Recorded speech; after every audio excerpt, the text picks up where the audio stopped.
So good evening बच्चों। आज हमारा टॉपिक है केमिकल बॉन्डिंग और हमें रिवीजन करना है। तो मैंने नोट्स को ही सिलेक्ट किया। मैं नोट्स में जितने भी इंपॉर्टेंट पॉइंट्स हैं मैं उनको हाईलाइट करता रहूँगा और इम्पोर्टेंट कॉन्सेप्ट जो है मैं वो आपको साथ में एक्सप्लेन कर दूंगा। ठीक है, तो चलिए शुरू करते हैं। तो सबसे पहला टॉपिक जो है वो है कॉज ऑफ बॉन्ड फॉर्मेशन, कि बॉन्ड बनता क्यों है। ठीक है, अब बॉन्ड क्यों बनता है, तो बॉन्ड बनने के पीछे मैंने आपको दो लॉजिक बताया। पहला लॉजिक क्या है, ऑक्टेट कॉन्फ़िगरेशन, कि हर एक एलिमेंट क्या चाहता है उसका ऑक्टेट कंप्लीट हो जाए, मतलब वो इनर्ट गैस जैसा हो जाए। सबको बाहर में कितने इलेक्ट्रॉन चाहिए, 8 इलेक्ट्रॉन चाहिए। ठीक है, तो कोई लॉस करेगा, कोई गेन करेगा, कोई शेयर करेगा, लेकिन सबको चाहिए कितना, 8। ठीक है, कोई लॉस करके बनाएगा तो आयनिक बनाएगा, गेन करके बनाएगा तो आयनिक बनाएगा, शेयर करके बनाएगा तो कोवलेंट बनाएगा। अब इस रूल के साथ प्रॉब्लम क्या है, इसको ओल्ड कॉन्सेप्ट भी बोलते हैं। ये जो कॉन्सेप्ट है वो ओल्ड कॉन्सेप्ट है। अब इस कॉन्सेप्ट में क्या पॉइंट था कि ये केवल बोलता है ऑक्टेट कंप्लीट करो, बट कुछ ऐसे एलिमेंट्स भी हैं जो 8 से ज्यादा एलिमेंट कर लेते हैं। जैसे कि एग्जांपल है SF6 PCl5, जैसे एग्जांपल है PCl5 SO3 SF6। इन सब के पास 10 इलेक्ट्रॉन, 12 इलेक्ट्रॉन, 12 इलेक्ट्रॉन जैसा है। तो ये तो ऑक्टेट रूल को वायलेट कर रहे हैं। मतलब ऑक्टेट कॉन्फ़िगरेशन एक इसेंशियल कंडीशन नहीं हो सकता। अगर वो इसेंशियल कंडीशन होता तो फिर ये सब कंपाउंड नेचर में एग्जिस्ट नहीं करते। उसके बाद था ऑड नंबर ऑफ मॉलिक्यूल को भी ऑक्टेट एक्सप्लेन नहीं कर पाया, कि जिसके पास अनपेयर्ड इलेक्ट्रॉन, मतलब किसी के पास 7 इलेक्ट्रॉन मिल गए या 9 इलेक्ट्रॉन मिल गए, ऐसे कंपाउंड्स को भी क्या बोलते हैं, ऑक्टेट रूल ने एक्सप्लेन नहीं कर पाया। फिर इसके लिमिटेशन से स्टार्ट हुआ मॉडर्न कॉन्सेप्ट, जिसको न्यू कॉन्सेप्ट बोलते हैं। और इसका एक ही पॉइंट है, बॉन्ड बनाना है बनाओ, बट आपको एक काम करना पड़ेगा। और वो काम क्या है, तो काम आपको ये करना है कि आपको एनर्जी लॉस करना है। अगर आपने एनर्जी लॉस कर लिया बॉन्ड बनाने में, तो आपको बॉन्ड बनाने का आपके पास पूरा राइट है। अगर आप एनर्जी लॉस नहीं करते हो तो आपको बॉन्ड बनाने का कोई राइट नहीं है। तो कोई भी एलिमेंट तभी बॉन्ड बनाएगा जब उस प्रोसेस में वो एनर्जी क्या करेगा, लॉस करेगा। इसीलिए बोलते हैं बॉन्ड फॉर्मेशन जो होता है वो हमेशा क्या होता है, एक्जोथर्मिक होता है। Bond formation is always exothermic. और मैंने पहले वाले यहाँ पे पॉइंट्स में आपको लिखाया भी होगा कि बॉन्ड क्या होता है, एक अट्रैक्टिव फोर्स होता है जो कि एक साथ एटम्स को साथ में रखता है, और ये हमेशा एक्जोथर्मिक होता है। और वही अगर मैं बॉन्ड ब्रेक करने जाऊंगा तो क्या हो जाएगा, एंडोथर्मिक होगा। किसी सेम बॉन्ड को अगर मैं ब्रेक करूं तो मुझे अगर एक्स अमाउंट ऑफ एनर्जी लगता है, तो उसको बनाने में, फॉर्म करने में मुझे एक्स अमाउंट ऑफ एनर्जी क्या होगा, रिलीज होके मिलेगा। ठीक है, तो ये था रूल कि क्यों बॉन्ड बनता है। अच्छा, साथ में मैंने ये डायग्राम भी आप लोगों को एक्सप्लेन किया था। इसमें मैंने बॉन्ड लेंथ एक्सप्लेन किया था आपको कि यहाँ पे ये इनफाइनाइट डिस्टेंस पे है, मतलब अभी उनका एनर्जी मैक्सिमम पे है। अभी उनका एनर्जी क्या है, मैक्सिमम पे। यहाँ पे पोटेंशियल एनर्जी है और यहाँ पे इंटरन्यूक्लियर डिस्टेंस है। ठीक है, तो जब वो इनफाइनाइट डिस्टेंस पे था, मतलब कोई बॉन्ड नहीं था, तो उनका एनर्जी बहुत ज्यादा था। फिर धीरे धीरे उन्होंने अपना डिस्टेंस क्या करना किया, शुरू कम करना शुरू किया। देखो यहाँ पे R1 है, यहाँ पे R2 है, यहाँ पे R3 है। R1 ज्यादा है R2 से, R2 ज्यादा है R3 से, मतलब दो एटम के बीच का जो डिस्टेंस है वो धीरे धीरे डिक्रीज हो रहा है, मतलब उनके बीच में कुछ बॉन्ड फॉर्म हो रहा है। और जब बॉन्ड फॉर्म होगा तो एनर्जी क्या होगा, लॉस होगा। तो यहाँ से यहाँ जाने में एनर्जी लॉस करते हुए जा रहा है, और जिस पॉइंट पे आपको मिनिमम एनर्जी मिलेगा उसके कॉरेस्पॉन्डिंग जो इंटर न्यूक्लियर डिस्टेंस है उसी को हम क्या बोलते हैं, बॉन्ड लेंथ बोलते हैं। मतलब R3 जो है वो कौन है, बॉन्ड लेंथ है। यहाँ पे मैंने R3 डिफाइन किया है। तो इंटर न्यूक्लियर डिस्टेंस जहाँ पे सिस्टम का दो बॉन्डेड एटम का एनर्जी मिनिमम हो, उस इंटर न्यूक्लियर डिस्टेंस को हम क्या बोलते हैं, बॉन्ड लेंथ बोलते हैं। उसके बाद का टॉपिक है कोवलेंट बॉन्ड। कोवलेंट बॉन्ड सबको पता है किससे बनता है, शेयर से बनता है, शेयर ऑफ इलेक्ट्रॉन से बनता है। अब इसमें सबसे पहला पॉइंट क्या था, कोवेलेंसी, कि कोवेलेंसी क्या है। तो कोवेलेंसी जो होता है इट इज इक्वल टू क्या होता है, नंबर ऑफ अनपेयर्ड इलेक्ट्रॉन होता है। आपके पास कितने अनपेयर्ड इलेक्ट्रॉन है, कितने सिंगल इलेक्ट्रॉन है ग्राउंड स्टेट में या एक्साइटेड स्टेट में, वही आपका कोवेलेंसी होगा। जैसे यहाँ पे देखो सल्फर है, क्वेश्चन था which are the following compound will formed by sulphur in first excited state. ठीक है, अब सल्फर का ये ग्राउंड स्टेट कॉन्फ़िगरेशन है 3s2 3p4 3d0। 3d में इलेक्ट्रॉन नहीं है, जीरो लिखा पे कोई जरूरत पड़ेगा। अब पॉइंट क्या है, ये देखो 3s2 3p4, 3s2 मतलब पेयर्ड, 3p4 का मतलब एक पेयर्ड और दो अनपेयर्ड, इसलिए यहाँ पे कोवेलेंसी क्या हो गया, 2। बट अगर किसी एलिमेंट के पास वैकेंट ऑर्बिटल हो, जैसे उसके पास 3d खाली है, मतलब 5 ऑर्बिटल खाली है, और उसके पास दो दो पेयर्ड इलेक्ट्रॉन है, उस केस में ये वो अपने पेयर्ड इलेक्ट्रॉन को ट्रांसफर कर सकता है कहाँ पे, वैकेंट ऑर्बिटल्स में, अपने कोवेलेंसी को इंक्रीज कर सकता है। इसीलिए सल्फर जब एक्साइटेड स्टेट 1 में गया तो उसने अपने 3p4 को 3p में कन्वर्ट कर लिया, बट याद रखना इलेक्ट्रॉन 1/1 जाएगा। 3p3 में गया और यहाँ पे आ गया 3d1। अब यहाँ पे उसके पास कितने अनपेयर इलेक्ट्रॉन, 4, तो कोवेलेंसी कितना हो गया यहाँ पे, अब यहाँ पे कोवेलेंसी 4 हो गया। बट अभी भी उसके पास पेयर्ड इलेक्ट्रॉन है, चाहे तो वो एक्साइटेड स्टेट 2 भी जा सकता है, और उस केस में वो क्या कॉन्फ़िगरेशन बनाएगा, तो 3s1 हो जाएगा, 3p3 रहेगा और 3d2 हो जाएगा। उस केस में उसके पास s में एक अनपेयर्ड इलेक्ट्रॉन है, p में 3 अनपेयर्ड इलेक्ट्रॉन है और d में 2 अनपेयर्ड इलेक्ट्रॉन हो जाएगा। मतलब कोवेलेंसी अब कितना हो जाएगा, 6 हो जाएगा। ठीक है, तो यहाँ पे क्वेश्चन था कि सल्फर का फर्स्ट एक्साइटेड स्टेट में क्या है, तो सल्फर के फर्स्ट एक्साइटेड में 4 बनना चाहिए, जो कि कहाँ बनता है, SO2 में बनता है। अब इसका नेक्स्ट क्वेश्चन था, how many different covalency can be shown by bromine. अब देखो ब्रोमीन का ग्राउंड स्टेट ये है 4s2 3d10 4p5 और 4d उसका खाली है 45। तो देखो उसके पास 45 है और सॉरी 4p5 है और 4d 0 है। तो अभी यहाँ पे देखो उसके पास कितने इलेक्ट्रॉन है, 5 वैकेंट ऑर्बिटल है और उसके पास 3 पेयर्ड इलेक्ट्रॉन है। तो मैंने क्या बोला था कि अगर कोई एलिमेंट अपने वैलेंस शेल में वैकेंट ऑर्बिटल रखे और पेयर्ड इलेक्ट्रॉन रखे, उस केस में वो अपने इलेक्ट्रॉन्स को ट्रांसफर कर सकता है। तो वो 3 बार अपने इलेक्ट्रॉन्स को ट्रांसफर कर सकता है, मतलब ब्रोमीन 3 बार अपने कोवेलेंसी को इंक्रीज कर सकता है। फिलहाल अभी वो कहाँ पे है, एक अनपेयर्ड इलेक्ट्रॉन पे है, मतलब 1 है, साथ में 2 बढ़ाते रहो, 3 5 7, वो इतने सारे डिफरेंट कोवेलेंसी को शो कर सकता है। तो क्वेश्चन था हाउ मेनी डिफरेंट कोवेलेंसी, तो आंसर क्या हो जाएगा, 4। उसके बाद था वैलेंस बॉन्ड थ्योरी। ठीक है, अब वैलेंस बॉन्ड थ्योरी, हर एक थ्योरी का अपना कुछ एक टारगेट है। अब वैलेंस बॉन्ड थ्योरी क्या एक्सप्लेन करता है, तो ये एक्सप्लेन करता है formation of covalent bond. Covalent bond कैसे बनेगा, ये कौन एक्सप्लेन करेगा, वो वैलेंस बॉन्ड थ्योरी एक्सप्लेन करेगा। अब इसके पोस्टुलेट्स क्या है वो देखो। इसका है कि कोवलेंट बॉन्ड जो बनता है वो इक्वल शेयरिंग ऑफ इलेक्ट्रॉन से बनता है। दो एटम के बीच में इक्वल शेयरिंग होगा तो क्या बन जाएगा, हमें कोवलेंट बॉन्ड मिलेगा। ठीक है, अब जब भी ये शेयरिंग वर्ड आएगा तो valence bond theory sharing word use न करके क्या यूज करता है, ओवरलैपिंग करता है। कि शेयरिंग ऑफ इलेक्ट्रॉन का मतलब है ओवरलैपिंग ऑफ एटॉमिक ऑर्बिटल। ठीक है, और दूसरा पॉइंट कि ये जो एटॉमिक ऑर्बिटल होगा वो हाफ फील्ड होने चाहिए, मतलब उनके अंदर एक इलेक्ट्रॉन मिलना चाहिए। ये लिखा हुआ है both orbitals involve in overlapping should be half field and have electrons of opposite spin. जैसे मैंने यहाँ एग्जांपल दिखाया था कि ए और बी दो है, यहाँ दोनों खाली है तो बॉन्ड नहीं बना, यहाँ पे एक में पेयर्ड है एक में खाली है, नहीं बना, इसमें दोनों में अनपेयर्ड है, दोनों देखो दोनों का स्पिन क्या हो गया, यहाँ पे सेम हो गया, इसलिए यहाँ पे बॉन्ड नहीं बना। इसमें दोनों में एक एक इलेक्ट्रॉन है बट दोनों का स्पिन अपोजिट है, इसलिए यहाँ पे बॉन्ड बन गया। तो both the atomic orbitals involve in covalent bond must have same direction. Fourth point जो है, अब इसका मतलब है कि दो एटॉमिक ऑर्बिटल का डायरेक्शन मैच होना पड़ेगा। जैसे एस के साथ कभी डायरेक्शन का प्रॉब्लम नहीं है, इसलिए एस और एस हमेशा बॉन्ड बनाएगा। एस और पी के साथ भी हमेशा बॉन्ड बनेगा, लेकिन पी एक्स और पी वाई नहीं बनेगा बिकॉज दोनों का एक्सिस मैच नहीं हुआ। पी एक्स के साथ कर सकता है, पी वाई के साथ कर सकता है, पी जेड के साथ कर सकता है, बट पी वाई और पी जेड नहीं कर सकता है। ठीक है, अब valence bond theory explains the shape, the formation and direction properties of bonds in polyethylene like CH4। हाँ, अब यहाँ पे वैलेंस बॉन्ड थ्योरी ने क्या एक्सप्लेन किया, तो कौन से डायरेक्शनल प्रॉपर्टीज बॉन्ड्स में होंगे, वो कौन सा एक्सिस होगा, ये सब एक्सप्लेन किया। तो मेन पॉइंट इसमें ये है कि वैलेंस बॉन्ड थ्योरी ने क्या एक्सप्लेन किया, तो उसने कोवलेंट बॉन्ड एक्सप्लेन किया और उसके पोस्टुलेट्स हैं बॉन्ड बनाना है तो आपके पास अनपेयर्ड इलेक्ट्रॉन होना चाहिए, और दो एटम जिन इलेक्ट्रॉन्स को यूज करेगा उनका स्पिन क्या होना चाहिए, अपोजिट होना चाहिए, उनका डायरेक्शन सेम होना चाहिए और उनका फेज भी क्या होना चाहिए, सेम होना चाहिए। अब था कि दो टाइप के ये ओवरलैपिंग कर सकते हैं, two type of overlapping, axial कर सकते हैं, साइडवेज कर सकते हैं। एक्सियल करेगा तो सिग्मा बॉन्ड बनेगा, साइडवेज करेगा तो क्या बनेगा, पाई बॉन्ड बनेगा। अब यहाँ पे मैंने तीन टाइप के एक्सियल ओवरलैपिंग दिखाया, SS overlapping, SP overlapping and PP overlapping. ठीक है, एस जहां भी जाएगा सिग्मा ही बनाएगा, एस ऑर्बिटल कभी पाई नहीं बनाता है। ठीक है, पी ऑर्बिटल सिग्मा पाई दोनों बना सकता है।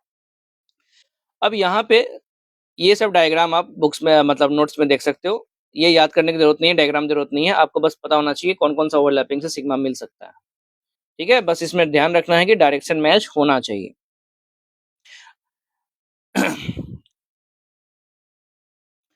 अब जो पाई बॉन्ड है, ठीक है? अच्छा, यहाँ पे एक ये भी लिखा हुआ है कि एक एस है और पी है, बट पी जो है वो अलोंग द इंटरन्यूक्लियर एक्सिस नहीं है, इसलिए यहाँ पे बॉन्ड नहीं बना। तो अगर आपका एस जो है अलोंग द इंटरन्यूक्लियर एक्सिस मिलेगा पी को, तभी बॉन्ड बन सकता है। अब सिग्मा बॉन्ड का कुछ कैरेक्टर है, it is formed by axial overlapping, सही है।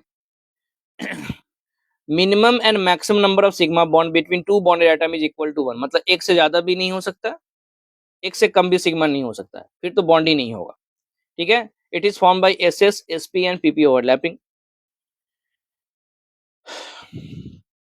अब यहाँ पे एक क्वेश्चन आता है स्ट्रेंथ ऑफ ओवरलैपिंग पे, कि मेरे पास एस एस ओवरलैपिंग है, एस पी ओवरलैपिंग है, पीपी ओवरलैपिंग है, सबसे स्ट्रॉन्ग कौन होगा?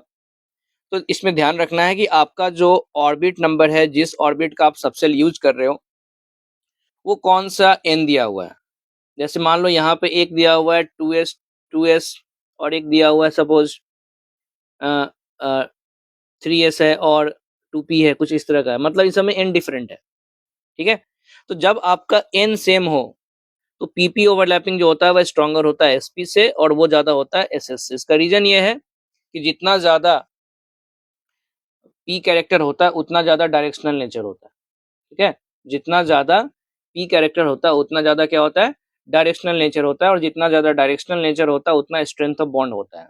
तो ऐसे ध्यान रखना, higher the P character higher the strength of sigma bond, ठीक है, अकॉर्डिंग टू वीबीटी। और अगर आपका एन डिफरेंट है तो उस केस में देखो किसका एन कम है, जिसका एन कम होगा वो सबसे स्ट्रांग होगा, उस केस में हमें ये एसएस और एसपी ये सब नहीं देखना है। अब यहाँ पे मैंने बोला था कि दो एटॉमिक ऑर्बिटल तभी ओवरलैप कर सकता है जब उनका क्या क्या सेम होना चाहिए, उनका डायरेक्शन सेम होगा और उनका फेज सेम होगा। तो फेज का मतलब क्या है, जैसे मैंने यहाँ पे बताया है कि ये एक वेव है, ये एक वेव है। अब देखो जब ये अप साइकिल में है तो ये भी अप साइकिल में, और ये कहाँ पे है, डाउन साइकिल, मतलब इन दो के रेस्पेक्ट में ये वाला जो है अपोजिट फेज में है, ये वाला जो है वो अपोजिट फेज में, और ये दोनों क्या है, सेम फेज में है। तो दो एटॉमिक ऑर्बिटल तभी ओवरलैप कर सकता है जब उनका डायरेक्शन और फेज भी सेम होगा। जैसे देखो प्लस फेज के सामने प्लस है, इसका मतलब है दोनों ही सेम फेज में वो जो वेव है कंबाइन कर रहे हैं तो बॉन्ड होगा, लेकिन अपोजिट फेज में बॉन्ड का फॉर्मेशन नहीं होता है। उसके बाद है पाई बॉन्ड, ये बनता है साइडवेज ओवरलैपिंग से। जैसे देखो यहाँ पे पी ऑर्बिटल है और यहाँ पे पी ऑर्बिटल है, इनके बीच में साइडवेज ओवरलैपिंग हुआ, बट ये तभी बनेगा जब ऑलरेडी आपका सिग्मा बॉन्ड बन सकता है। अब इसके में केस में दो इंपॉर्टेंट पॉइंट है कि जो बीच वाला प्लेन है, देखो यहाँ पे ये बॉन्ड बन रहा है, यहाँ पे बन रहा है 50% यहाँ पे, 50% ऊपर में, बीच में जो है वो कौन है, मॉलिक्यूलर प्लेन है और सिग्मा बॉन्ड प्लेन है। इस ये प्लेन जो होता है वो पाई इलेक्ट्रॉन क्लाउड को दो इक्वल पार्ट्स में काट देता है, इसलिए इसको हम क्या बोलते हैं कि ये डीवी बाइसेक्टर है। सिग्मा बॉन्ड प्लेन और molecular plane is the bisector of pi electron cloud and also act as nodal plane. दो पॉइंट है, एक वर्ड है बाइसेक्टर, पाई इलेक्ट्रॉन क्लाउड को दो पार्ट में डिवाइड करता है, और दूसरा है इस वाले में आप कभी पाई इलेक्ट्रॉन ढूंढने जाओगे कभी मिलेगा नहीं, इस डायरेक्शन में कभी मिलेगा क्या, ये तो इंटरन्यूक्लियर एक्सिस है, इसमें क्या मिलने वाला है, हमें सिग्मा मिलने वाला है, तो इसमें कभी भी पाई इलेक्ट्रॉन मिलेगा नहीं, इसलिए नोडल प्लेन हो गया किसका, पाई इलेक्ट्रॉन क्लाउड का। अब बिकॉज ये साइडवेज ओवरलैपिंग है तो ये वीक होगा, इसलिए स्ट्रेंथ ऑफ ओवरलैपिंग जो होगा वो लोअर देन होगा किससे, एक्सियल ओवरलैपिंग से। अब यहाँ पे दो जनरल स्टेटमेंट है, कभी कभी लोग कंफ्यूज हो जाते हैं कि सिग्मा और पाई में कौन स्ट्रांग होता है, तो सिग्मा हमेशा स्ट्रांग होता है, ठीक है। अब उसके बाद है single bond, double bond, triple bond. तो कभी कभी लोग कंफ्यूज हो जाते हैं कि अरे इसके अंदर सिग्मा है, इसके अंदर पाई है, तो ये वीक होगा, नहीं, याद रखिएगा डबल के अंदर सिग्मा तो है ही, पाई अगर बना है तो पहले सिग्मा बन चुका होगा, ठीक है जी। अब एक सिग्मा के बाद जो बनेगा वो पाई बनेगा, तो एक सिंगल बॉन्ड हो, दो सिंगल बॉन्ड हो, सॉरी डबल बॉन्ड हो, उसमें भी एक सिग्मा और एक पाई मिलेगा, ट्रिपल बॉन्ड में भी एक सिग्मा और दो पाई मिलेगा, इसलिए ट्रिपल बॉन्ड हमेशा स्ट्रॉन्गर होगा डबल बॉन्ड से, और डबल बॉन्ड स्ट्रॉन्गर होगा सिंगल बॉन्ड से। स्पेशली ये लाइन तभी यूज होता है जब आपका बॉन्डेड एटम क्या हो, सेम हो। अब बात है limitations of valence bond theory. तो ये जो थ्योरी था इसने बस हमें ये बताया कोवलेंट बॉन्ड कैसे बनता है, बट इसने कभी ये एक्सप्लेन नहीं कर पाया कि इससे शेप क्या क्रिएट होगा। ये डायटोमिक मॉलिक्यूल के लिए परफेक्ट काम करता है, ठीक है, ये डायटोमिक मॉलिक्यूल के लिए परफेक्ट काम करता है, उसके बॉन्डिंग को, बिकॉज डायटोमिक मॉलिक्यूल क्या होगा, दो एटम के बीच में बॉन्ड है, दो एटम के बीच में बॉन्ड है, अब सिंगल हो या डबल हो रहेगा तो लीनियर ही, तो डायटोमिक के लिए परफेक्ट है। लेकिन पॉलीएटॉमिक के केस में ये शेप, ज्योमेट्री, इन सबको एक्सप्लेन नहीं कर पाता है। ना ही ये स्ट्रेंथ ऑफ बॉन्ड को एक्सप्लेन कर पाता। जैसे सपोज यहाँ पे CH4 था, CH4 के केस में VBT के हिसाब से देखें तो 4 बॉन्ड बना, उसमें से एक SS ओवरलैपिंग बना, बाकी जो 3 है वो SP ओवरलैपिंग बना। तो VBT के हिसाब से ये वीक होना चाहिए और ये स्ट्रांग होना चाहिए। लेकिन CH4 में ऐसा ऑब्जर्व हो गया कि सारे बॉन्ड्स एक जैसे ही होते हैं, सारे बॉन्ड जो होते हैं वो एक जैसे ही होते हैं, कोई SP ओवरलैपिंग और SS का कोई कॉन्सेप्ट ही नहीं वहां लग रहा है, मतलब वो स्ट्रेंथ ऑफ बॉन्ड को एक्सप्लेन नहीं कर पाया। दूसरा, CH4 में जो ऑब्जर्व बॉन्ड एंगल है वो 109 डिग्री है, 10 क्या है 9 डिग्री है, लेकिन अगर इसके हिसाब से देखें तो PX और PY में कितना एंगल होगा 90 डिग्री होगा, मतलब ये शेप और ज्योमेट्री को भी एक्सप्लेन नहीं कर पाएगा। और तीसरा ये है कि ये O2 जैसे मॉलिक्यूल जो कि पैरामैग्नेटिक होता है, बट VBT के हिसाब से वो डायमैग्नेटिक हो जाएगा, मतलब ये मैग्नेटिक नेचर को भी एक्सप्लेन नहीं कर पाया था डायटोमिक मॉलिक्यूल के लिए। चलिए पॉइंट देख लेते हैं। Valence bond theory explain the formation of diatomic in case of polyatomic is failed to explain strength of bond, shape and geometry of molecule and paramagnetic nature of diatomic O2, because O2 का देखोगे तो कुछ ऐसा bond बना है। अब यहाँ पे दोनों अनपेयर्ड इलेक्ट्रॉन जो है तो बॉन्ड बनाया तो अनपेयर्ड इलेक्ट्रॉन तो खत्म हो गया, और अगर अनपेयर्ड इलेक्ट्रॉन खत्म हो गया तो फिर कैसे होगा वो पैरामैग्नेटिक। तो वो होता पैरामैग्नेटिक है, लेकिन इस थ्योरी के हिसाब से वो क्या होना चाहिए था डायमैग्नेटिक, मतलब मैग्नेटिक नेचर को एक्सप्लेन नहीं कर पा रहा है। तो उसके बाद आया VSEPR थ्योरी, जिसको बोलते हैं valence and electron pair repulsion theory, और ये शेप और ज्योमेट्री को एक्सप्लेन करता है। Explain shape and geometry of polyatomic molecule. अब इस थ्योरी के हिसाब से क्या था, इस थ्योरी के हिसाब से एक पॉलीएटॉमिक मॉलिक्यूल के पास एक सेंट्रल एटम होता है, और उस सेंट्रल एटम के पास कुछ पेयर्ड इलेक्ट्रॉन होते हैं, ठीक है, और वो पेयर्ड इलेक्ट्रॉन के बीच में रिपल्सन लगता है। और वो पेयर्ड इलेक्ट्रॉन क्या क्या होता है, तो बॉन्ड पेयर होता है और लोन पेयर होता है। तो उनके अंदर 3 टाइप का रिपल्सन हो सकते हैं, bond pair bond pair, bond pair lone pair and lone pair lone pair. ये 3 पॉसिबिलिटी है, जरूरी नहीं है सारे लगे, एक लगने से भी हो सकता है, ठीक है। तो ये 3 टाइप का जो रिपल्सन है, उस रिपल्सन को मिनिमाइज करना चाहता है कौन, सेंट्रल एटम। सेंट्रल एटम इस रिपल्सन को मिनिमाइज करना चाहता है, और इस रिपल्सन को मिनिमाइज के लिए वो अपना शेप और ज्योमेट्री को क्या करता है, फिक्स कर लेता है। अब यहाँ पे बॉन्ड पेयर में मैंने लिखा हुआ है single bond lesser than single bond double bond, lesser than double bond, मतलब जितना ज्यादा आपके पास इलेक्ट्रॉन्स होंगे बॉन्डेड, उतना ज्यादा रिपल्सन ज्यादा होगा। अब इसी पॉइंट को यहाँ देखो, to minimise the repulsion central atom orient their bond pair and lone pair in space in a fix shape and geometry, जहां पे रिपल्सन क्या हो जाए, मिनिमम हो जाए। अब एक पॉइंट ये है, अगर 2 सेंट्रल एटम है, मतलब अलग अलग मॉलिक्यूल है, उनके पास same number of bond pair and lone pair है, सेम नंबर क्या है बॉन्ड पेयर का लोन पेयर का, तो उनका शेप और ज्योमेट्री क्या होगा, सेम होगा। बॉन्ड पेयर भी सेम है, लोन पेयर भी सेम है, ठीक है।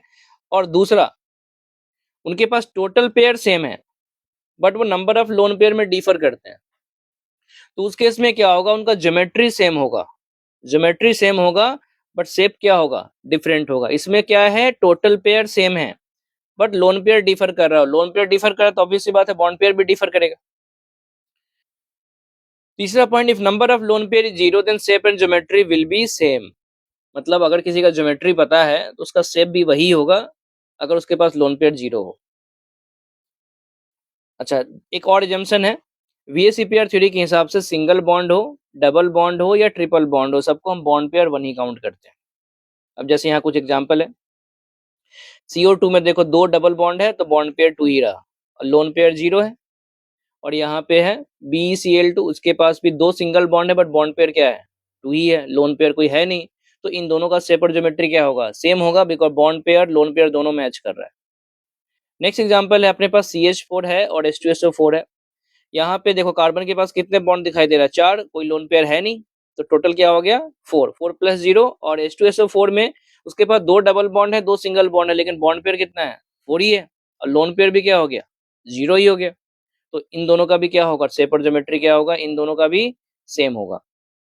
अब यहाँ पे NH3 है, इसके पास बॉन्ड पेयर देखो 3 है, लोन पेयर 1 है, टोटल 4 हो गया, यहाँ भी 4 है, तो दोनों का टोटल सेम है, लेकिन लोन पेयर डिफर कर रहा है, तो मैं बोल सकते हैं इन दोनों का CH4 का और NH3 का ज्योमेट्री क्या है, सेम है, बट दोनों का शेप क्या होगा, डिफरेंट होगा। ये वाला टेट्राहेड्रल है, ये वाला क्या है, पिरामिडल है।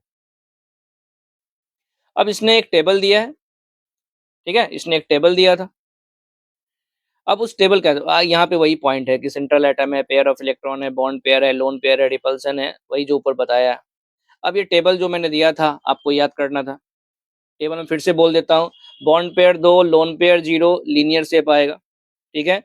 3 और 0 ट्रायंगुलर प्लेनर आएगा। अब 3 के केस है, एक और है, 2 बॉन्ड पेयर 1 लोन पेयर, तो एक एक बॉन्ड को हटा दो तो अब क्या हो जाएगा, एंगुलर आ जाएगा। यहाँ पे बॉन्ड एंगल 120 डिग्री था, यहाँ पे बॉन्ड एंगल लेस देन 120 हो जाएगा। उसके बाद है 4+0 AB4 टाइप है, इसमें आपको टेट्राहेड्रल मिलेगा, ठीक है। फिर आया 3+1, इसमें AB3 आया, इसमें एक लोन पेयर आया, तो इसमें शेप क्या हो जाएगा, एक बॉन्ड गायब हो गया तो ये पिरामिडल बन गया और बॉन्ड एंगल जो है 109 डिग्री से कम हो गया। उसके बाद आया 2+2, टोटल हो गया 4, AB2 टाइप। अब इसमें से भी एक बॉन्ड हटा दो तो शेप क्या बन गया, एंगुलर, और यहाँ पे जो एंगल होगा वो इस एंगल से भी कम होगा, देखो θ2 इज लेस देन θ1 है। उसके बाद है 5+0 5, अब ये इंपॉर्टेंट है, इसको बोलते हैं ट्रायंगल बाय पिरामिडल। और ट्रायंगल बाय पिरामिडल में क्या होता है, आपके पास 3 इक्वेटोरियल बॉन्ड्स होते हैं और 2 एक्सियल बॉन्ड होते हैं। ऊपर वाला, ये वाला और ये वाला एक्सियल है, बाकी ये 3 जो है 120 पे, ये सब कौन है, इक्वेटोरियल है। इक्वेटोरियल और एक्सियल में एक्सियल का बॉन्ड लेंथ ज़्यादा होता है, ठीक है। इक्वेटोरियल बॉन्ड और एक्सियल बॉन्ड में इक्वेटोरियल बॉन्ड से एक्सियल बॉन्ड का बॉन्ड लेंथ क्या होता है, ज़्यादा होता है, ठीक है। और जो हाई इलेक्ट्रोनेगेटिव एलिमेंट होता है वो हमेशा एक्सियल ऑक्युपाई करता है और लोन पेयर हमेशा क्या होता है, इक्वेटोरियल ऑक्युपाई करता है, यही ब्रेड्स रूल के नाम से भी आएगा। अब देखो जैसे यहाँ पे लिखा हुआ है PCl5 में बॉन्ड लेंथ कंपेयर किया गया, फास्फोरस क्लोरीन एक एक्सियल है और इक्वेटोरियल है, कौन ज्यादा है, एक्सियल ज्यादा है। उसके बाद है PF3Cl2। अब देखो इसमें फास्फोरस फ्लोरीन है, एक एक्सियल और इक्वेटोरियल, किसको ज्यादा कर दिया हमने, एक्सियल को। यहाँ पे फास्फोरस फ्लोरीन एक्सियल और यहाँ पे फास्फोरस क्लोरीन। अगर आपका बॉन्डेड एटम डिफरेंट हो गया तो फिर एक्सियल और इक्वेटोरियल का कोई मतलब नहीं रहता, फिर तो साइज डिसाइड करता है, ठीक है। फिर कौन डिसाइड करता है, साइज डिसाइड करता है। और इसी को मैंने ब्रेड्स रूल के नाम से भी लिखाया था कि ट्रायंगल बाय पिरामिडल में फिक्स है। In triangle by pyramidal structure if bonded atoms are not same then high electronegative atoms occupy axial position and less electronegative atom occupy equatorial position, ठीक है। और दूसरा, लोन पेयर हमेशा कहाँ occupy करता है, इक्वेटोरियल पोजीशन ऑक्युपाई करता है। अब यहाँ पे जैसे एग्जांपल था PF3Cl2 का कौन सा स्ट्रक्चर सही है, तो देखो इसके अंदर कौन है इलेक्ट्रोनेगेटिव, फ्लोरीन, तो फ्लोरीन जाना चाहिए मेरा एक्सियल पे। यहाँ पे क्लोरीन है, नहीं होगा। यहाँ पे फ्लोरीन है, क्लोरीन है, नहीं होगा। यहाँ पे फ्लोरीन है होगा। इसका आंसर क्या हो जाएगा, सी हो जाएगा। यहाँ भी कौन है, फ्लोरीन और फ्लोरीन है, ये भी आंसर होगा। उसके बाद है ट्रायंगल में पिरामिड में 4+1 5 हो गया। अब इसको बोलते हैं सीसो शेप। उसके बाद है 3+2, इसको बोलते हैं टी शेप। ये आपको प्रैक्टिस करना है जो हम लोगों ने क्लास में किया था, उन्हीं क्वेश्चंस को रिपीट कर लो आप। 2+3, जरूरी नहीं आपका सेम क्वेश्चन हो, अलग भी हो सकता है, इस वीडियो के क्वेश्चन से आपका क्वेश्चन अलग भी हो सकता है। यहाँ पे क्या बना, लीनियर। उसके बाद आया ऑक्टाहेड्रल 6+0। अब इसमें सारे बॉन्ड लेंथ सेम होते हैं, इसमें कोई एक्सियल और इक्वेटोरियल नहीं होता है, ठीक है। इसमें कोई एक्सियल और इक्वेटोरियल नहीं होता है। 90 डिग्री वाले को सिस पोजीशन बोलते हैं और 180 वाले को क्या बोलते हैं, ट्रांस बोलते हैं। In octahedral structure, all bonds are equivalent, so equatorial and axial bond don't exist in octahedral shape, ठीक है। उसके बाद 5+1 है, एक लोन पेयर लेके आओ, जहां मन वहां डाल दो 6 में से, जो शेप बनेगा वो क्या बनेगा, स्क्वायर पिरामिडल। उसके बाद है 4+2, इसको बोलते हैं स्क्वायर प्लेनर। और फिर आया 7+0, इसको बोलते हैं पेंटागोनल बाय पिरामिडल। और इसमें भी सारे बॉन्ड लेंथ सेम नहीं होते, all bond length are not same similar to triangle by pyramidal, ठीक है। और उसके बाद ये क्वेश्चंस है, आप लोगों ने भी किया हुआ है, उन्हीं क्वेश्चंस को है, तो इसको हम तो रिपीट क्या करूंगा, इसका तो आंसर है, आप आंसर देख लेना, बनाना है तो बना लो यहाँ पे देख के, मैं यहाँ पे आंसर छोड़ रहा हूँ, ठीक है। बाकी आपके नोट्स में उसको रिवाइज कर लो आप। मैं इस वीडियो में बेसिकली कॉन्सेप्ट रिवाइज करा रहा हूँ, क्वेश्चंस आप नोट से पढ़ना है, ठीक है। उसके बाद टॉपिक आया था हाइब्रिडाइजेशन। अब वीबीटी का एक लिमिटेशन था शेप एंड ज्योमेट्री, वो वीएसीपीआर ने सॉल्व कर दिया। दूसरा क्या था, स्ट्रेंथ ऑफ बॉन्ड। तो हाइब्रिडाइजेशन क्या एक्सप्लेन करता है, स्ट्रेंथ ऑफ बॉन्ड।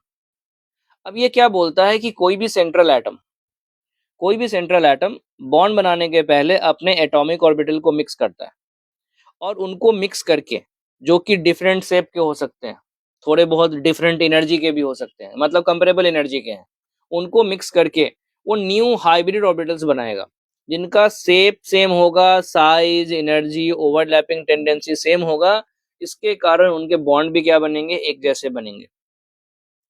तो हाइब्रिडेशन में क्या होता है, मिक्सिंग होता है। किनका मिक्सिंग होता है, तो उन एटॉमिक ऑर्बिटल्स का मिक्सिंग होता है जिनका एनर्जी कंपेरेबल हो। और हमेशा ही नंबर ऑफ हाइब्रिड ऑर्बिटल जो होगा वो इक्वल होगा number of atomic orbital involve in overlapping से। ठीक है, number of hybrid orbital produced is equal to number of atomic orbital involve.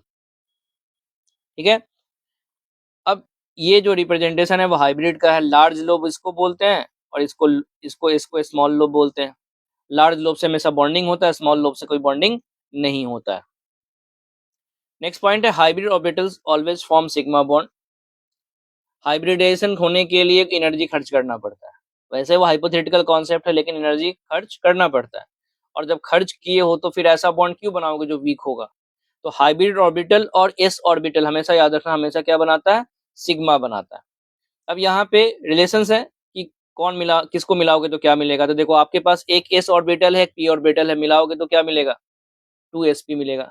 अब इसमें जो दोनों का n है वो सेम है, मतलब अगर 2s है तो 2p होगा। 2s के साथ 3p नहीं करेंगे बिकॉज एनर्जी बहुत ज्यादा हो जाएगा गैप। ठीक है, और sp में शेप क्या बनेगा, हमें लीनियर मिलेगा। बाकी ये कोई लिमिटेशन नहीं है कि ये px होगा या py होगा या pz होगा, ये कोई लिमिटेशन नहीं है, आप कुछ भी कर सकते हो। ठीक है, उसके बाद है 1s एंड 2p। ठीक है, तो 1s एंड 2p मतलब sp2 हो गया। और कितने मिला है, 1 + 2 3, तो 3 मिलेगा।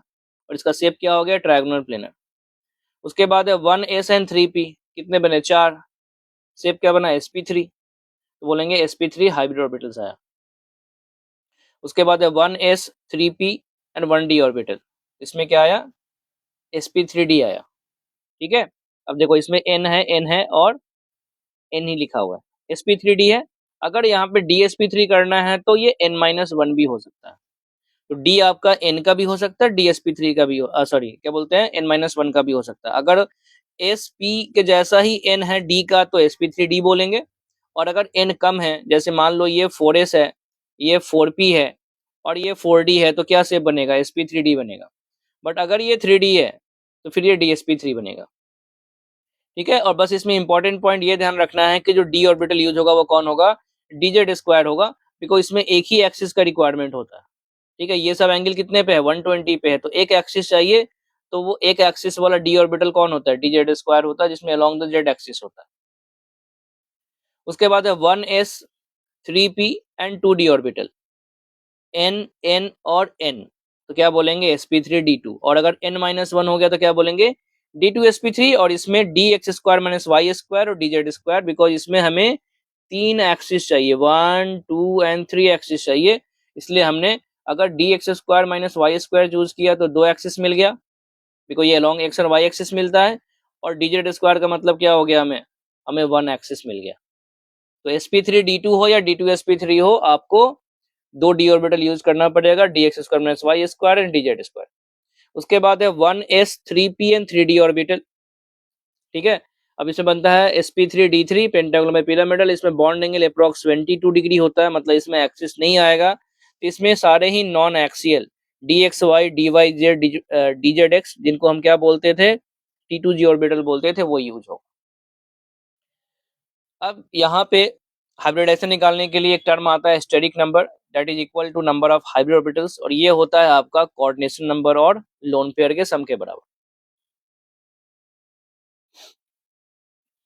अब इसमें क्वेश्चन था, in which of the following hybridisation central atom uses atomic orbital of same. Same बोलने का मतलब है sp के बाद d दिखेगा। देखो dsp2, d पहले दिख गया मतलब वो n-1 होगा।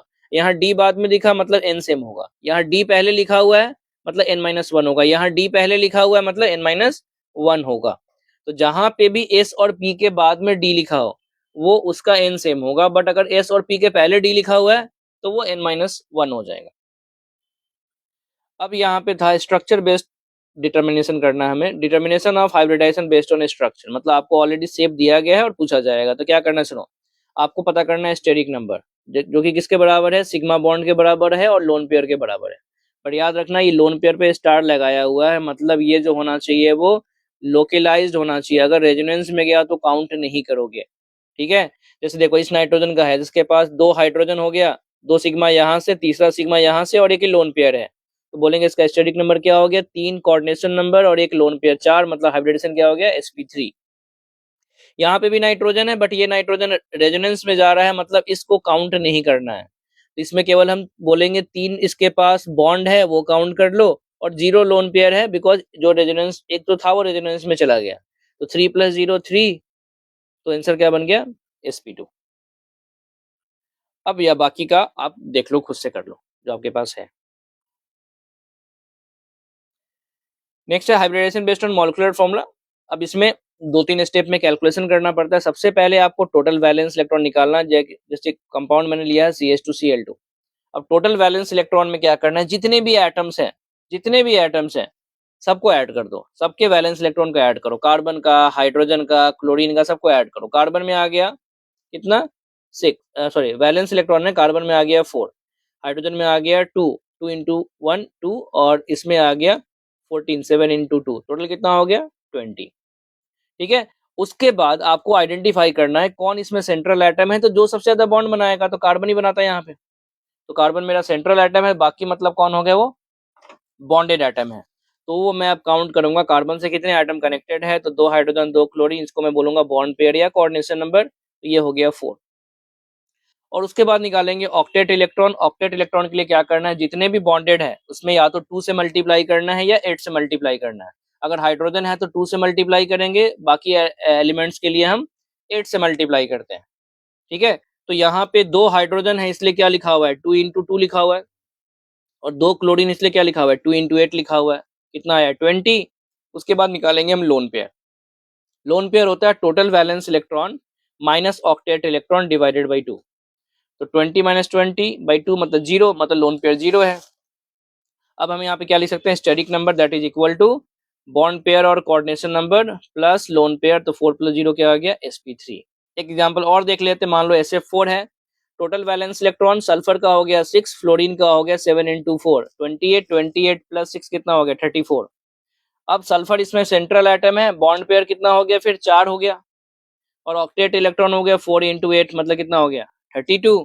अब इसमें से लोन पेयर निकाल लो, 1 आया। अब इसी को हम ऐड कर देंगे उसके पास क्या बोलते हैं बॉन्ड पेयर में, तो 4 + 1 कितना हो गया 5, मतलब हाइब्रिडेशन क्या हो गया sp3d। तो based on bond pair and lone pair आप अपना शेप निकाल सकते हो। अब यहाँ पे मैंने एक ट्रिक बताया था कि अगर किसी कंपाउंड में पता करना हो कितने पाई बॉन्ड्स हैं, तो वहां पे हम ये रूल यूज करते हैं, oxidation state of central atom minus coordination number.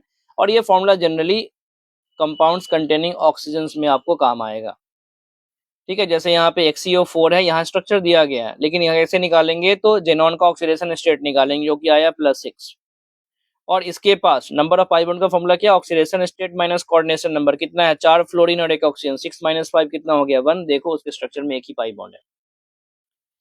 तो आप इससे निकाल सकते हो, ये सब example PO4 SO4 SO2 SO3 इन सब में आप नंबर ऑफ पाई बॉन्ड्स निकाल सकते हो।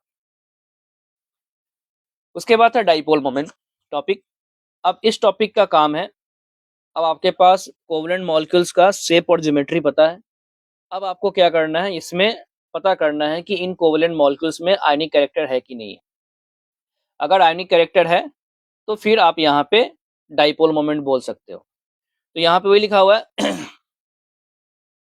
पहले डाइपोल का डेफिनेशन दिया गया है कि अगर आपके पास कोई एक लीनियर स्ट्रक्चर है और इन लीनियर स्ट्रक्चर्स के अपोजिट एंड्स पे इक्वल एंड अपोजिट चार्ज है, तो इन स्ट्रक्चर्स को क्या बोला जाएगा, डाइपोल, ठीक है। और इन डाइपोल्स के साइज को इंडिकेट करने के लिए हम डाइपोल मोमेंट यूज करते हैं, जिसका फॉर्मूला है mu equal to Q into D, जिसमें क्यू जो होता है वो चार्ज अंदर डाइपोल होता है और डी जो होता है वो उनके बीच का सेपरेशन होता है।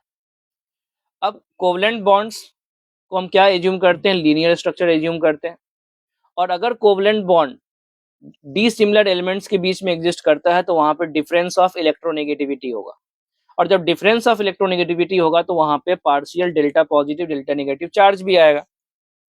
तो हमारे पास Q आ गया और D हो गया हमारा बॉन्ड लेंथ, मतलब हमारे बॉन्ड्स के अंदर क्या मिल सकता है, डाइपोल मिल सकता है। इसलिए ऐसे बॉन्ड्स को हम क्या बोलते हैं, स्मॉल डाइपोल्स बोलते हैं। और इन case of polyatomic molecule dipole moment जो होगा वो वेक्टर सम हो जाएगा।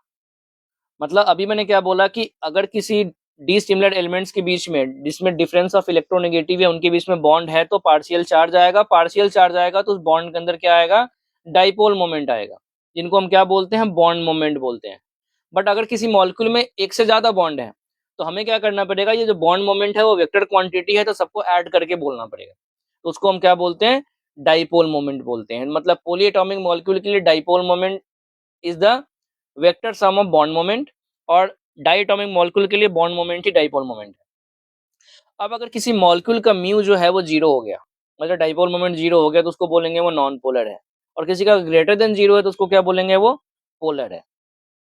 अब यहाँ पे मैंने एक ट्रिक बताया था कि अगर किसी मॉलिक्यूल में नहीं है क्या, लोन पेयर जीरो है and all the bonded atoms are identical, तब उसका डाइपोल मोमेंट क्या होगा, जीरो होगा। ठीक है। और अगर किसी मॉलिक्यूल में लोन पेयर है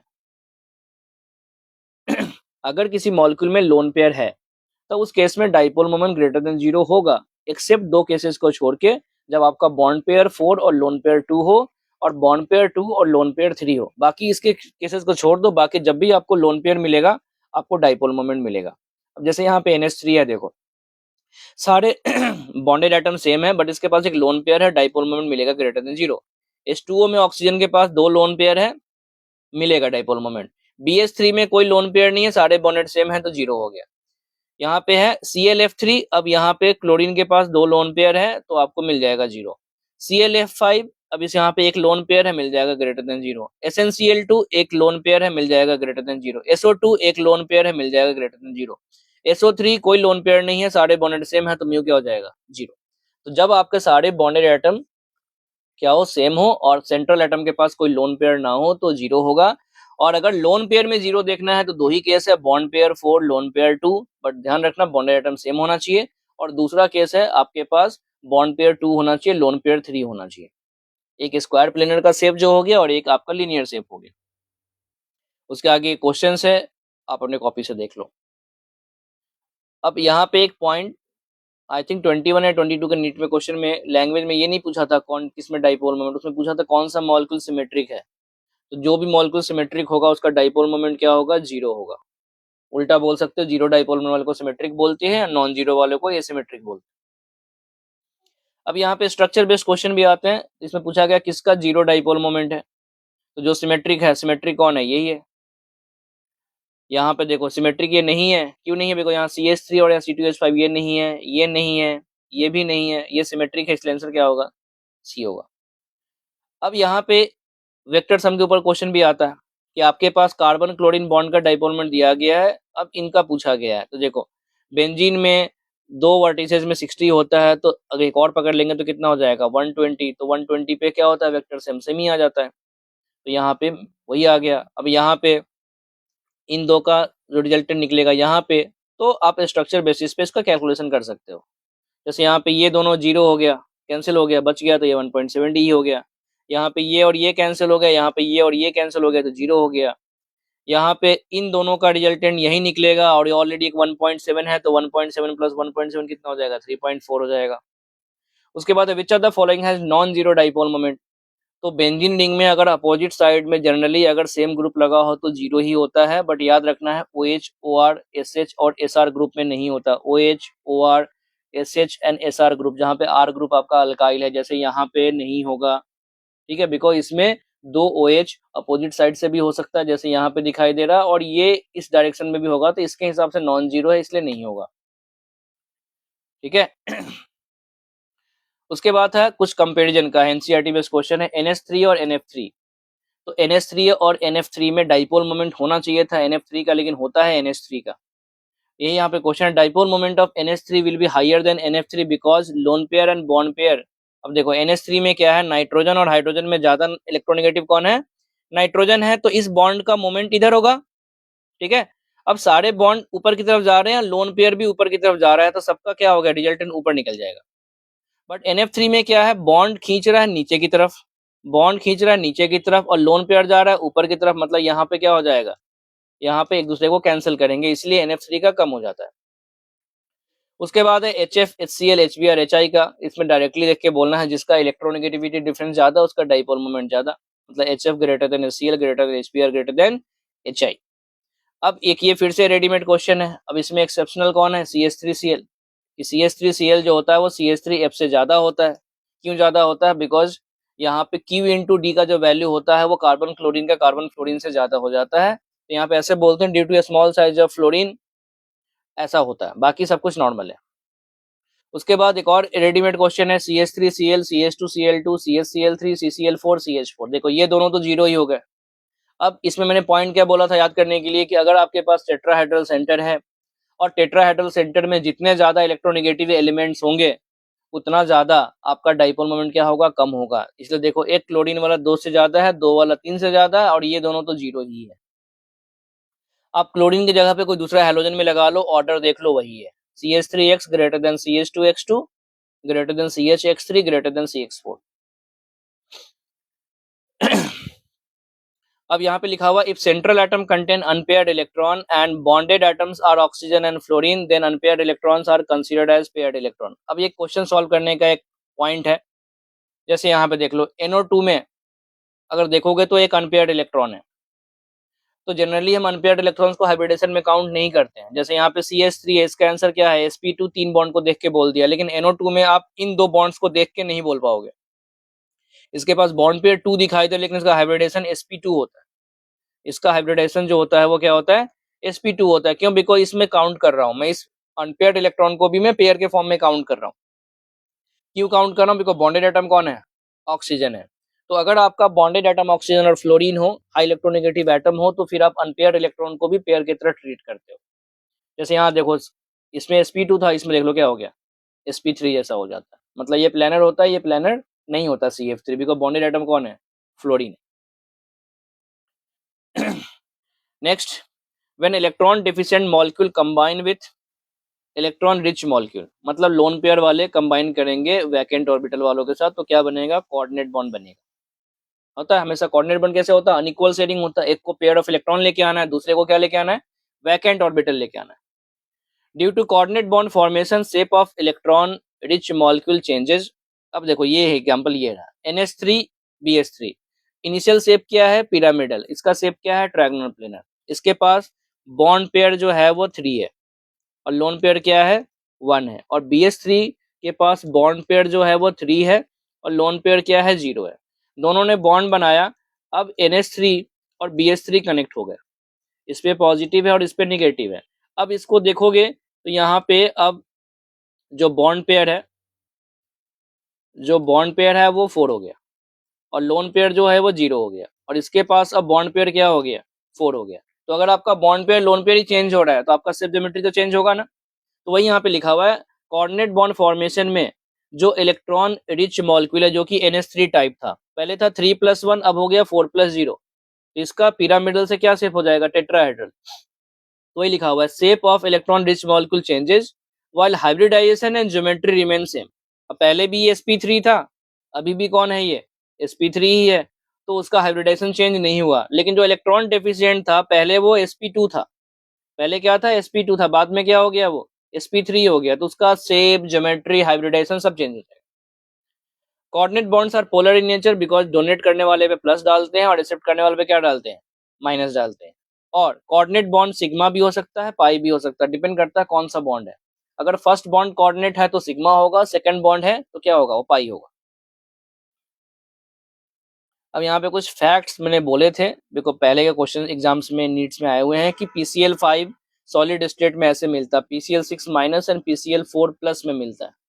और वही जो PBr5 होता है वो PBr4 plus and Br minus में मिलता है। ये प्लस है, ये PCl6 माइनस है और ये PCl4 प्लस है। ठीक है। उसके बाद एप्लीकेशंस और डाइपोल मोमेंट।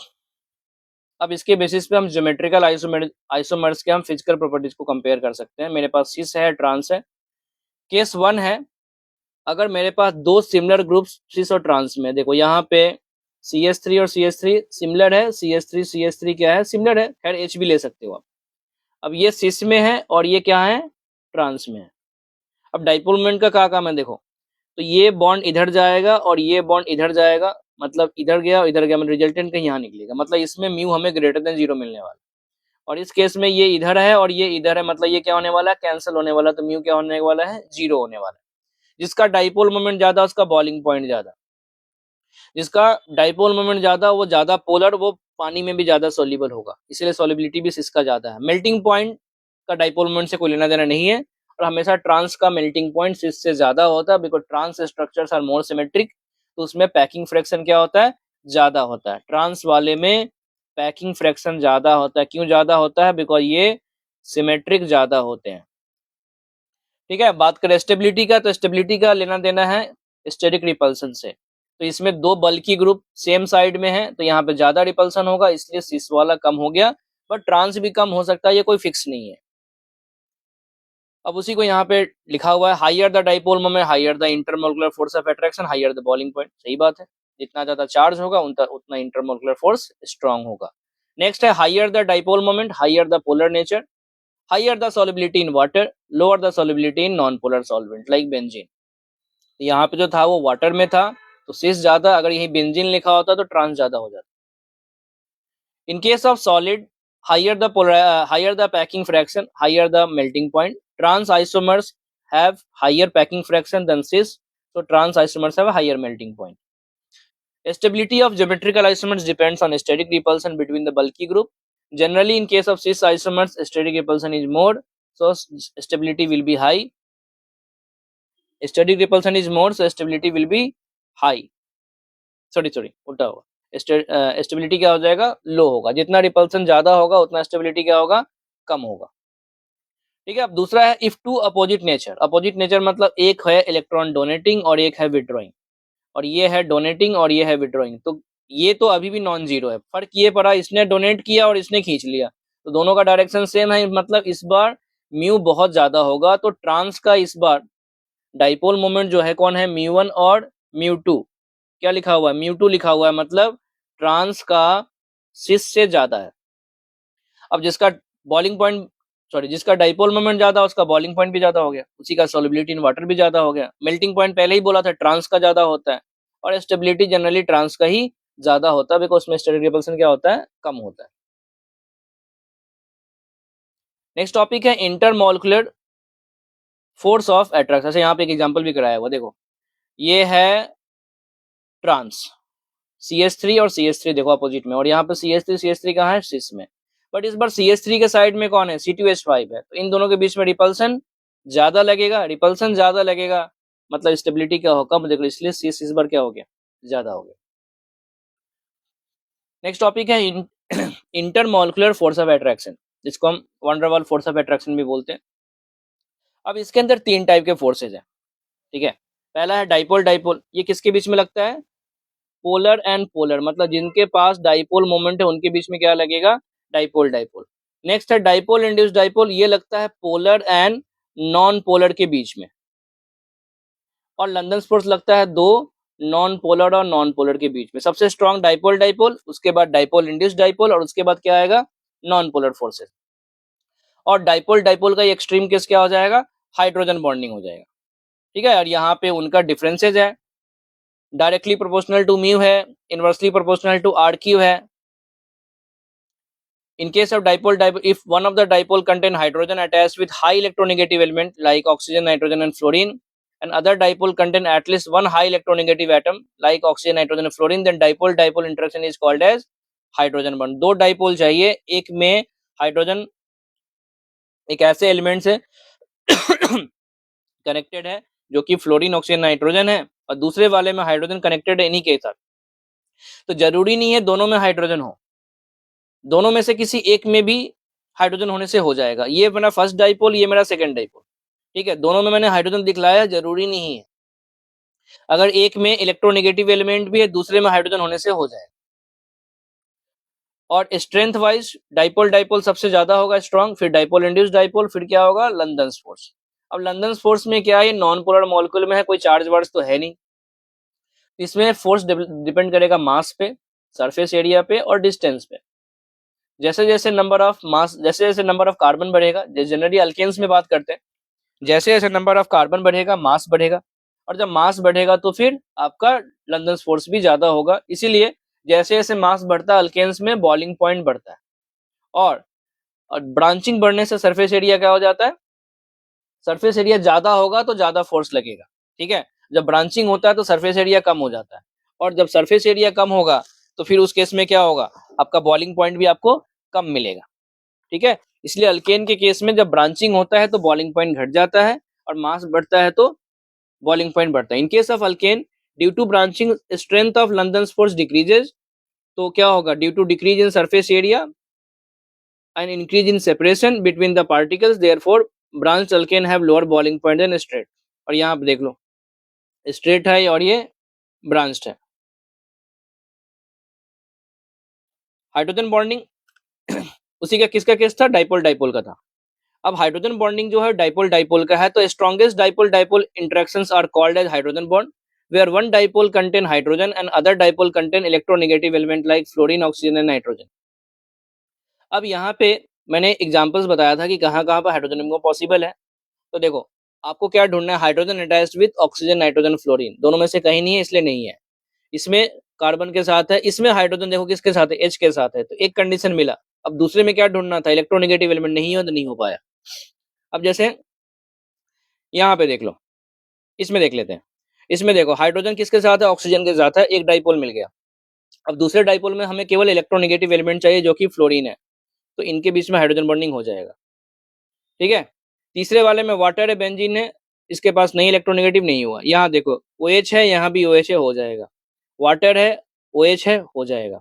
मतलब आपको दो मॉलिक्यूल में से एक मॉलिक्यूल में hydrogen attach with H, sorry hydrogen attach with nitrogen, oxygen और फ्लोरीन चाहिए, और दूसरे वाले मॉलिक्यूल में कम से कम इलेक्ट्रोनेगेटिव एलिमेंट चाहिए। जिसके पास जितना ज्यादा हाइड्रोजन वाले केसेस होगा उतना ज्यादा हाइड्रोजन बॉन्डिंग होगा। If hydrogen bonding take place between two molecules then it is called as intermolecular, और अगर सेम मॉलिक्यूल में हो जाए तो क्या बोलेंगे हम, intramolecular. Between two groups of the same molecule, intramolecular. अब इसमें क्लोरल हाइड्रेट का एग्जांपल इंपॉर्टेंट है अपने लिए, ऑर्थो नाइट्रोफिनॉल इंपॉर्टेंट है अपने लिए, इवन सैलिसिलियल डिहाइड में भी होगा, ऑर्थो हाइड्रोक्सी बेंजिल डिहाइड में भी होगा, और मैलिक एसिड्स में होता है। अब इसका हाइड्रोजन बॉन्डिंग एप्लीकेशंस क्या है, जिसमें हाइड्रोजन बॉन्डिंग स्ट्रांग होगा उसका बॉइलिंग पॉइंट ज्यादा होगा। Hydrogen bonding increases boiling point, intermolecular hydrogen bonding increases boiling point, while intramolecular hydrogen bonding decreases boiling point. जैसे एग्जांपल आएगा ऑर्थो नाइट्रोफिल और पैरा नाइट्रोफिनॉल। पैरा नाइट्रोफिनॉल में इंटरमॉलिक्यूलर होता है, ऑर्थो नाइट्रोफिनॉल में, ऑर्थो नाइट्रोफिनॉल में क्या होता है, इंट्रामॉलिक्यूलर होता है। इसलिए पैरा नाइट्रोफिनॉल का बॉइलिंग पॉइंट ऑर्थो वाले से क्या होगा, ज्यादा होगा। Ortho nitrophenol has lower boiling point than para nitrophenol. जिसका बॉइलिंग पॉइंट कम है उसका वोलेटाइल नेचर भी ज्यादा है। Volatile nature is inversely proportional to boiling point.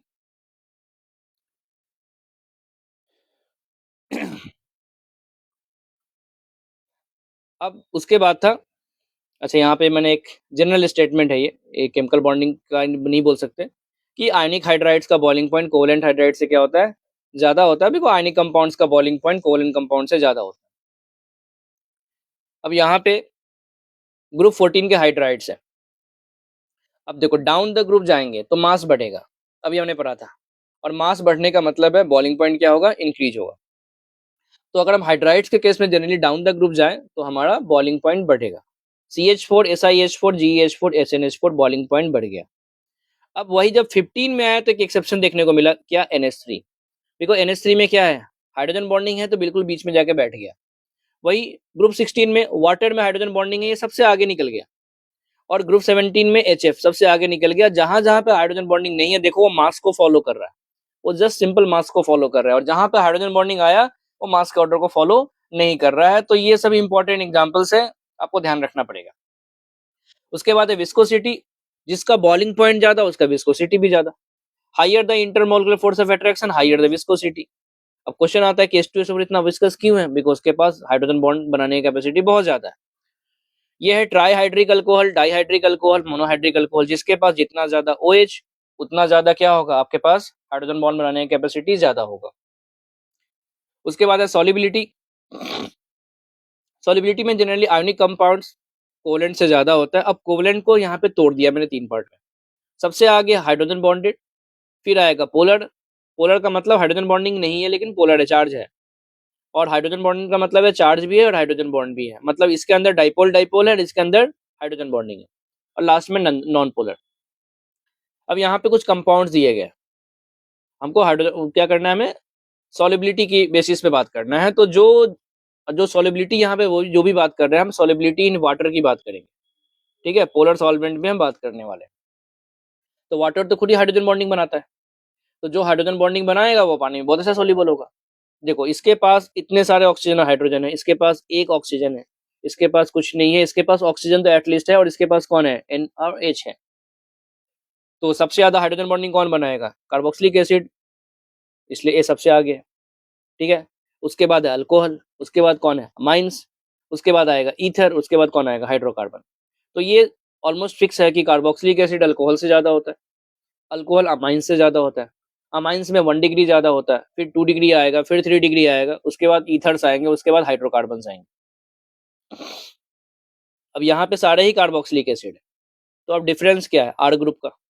जिसका आर ग्रुप ज्यादा बड़ा मतलब उतना ज्यादा नॉन पोलर नेचर, और जितना ज्यादा नॉन पोलर नेचर उतना मतलब हाइड्रोजन, उतना ज्यादा हाइड्रोजन बॉन्डिंग बनाने का कैपेसिटी क्या कर देगा, वो कम कर देगा। मतलब हाइड्रोफोबिक पार्ट इंक्रीज हो रहा है।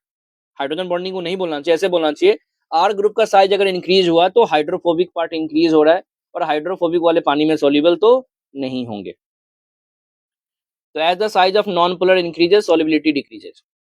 In case of fatty acid मतलब carboxylic acid, number of carbon increases, तो सॉल्युबिलिटी क्या होगा, डिक्रीज होगा, और tendency to form micelles increase होता है।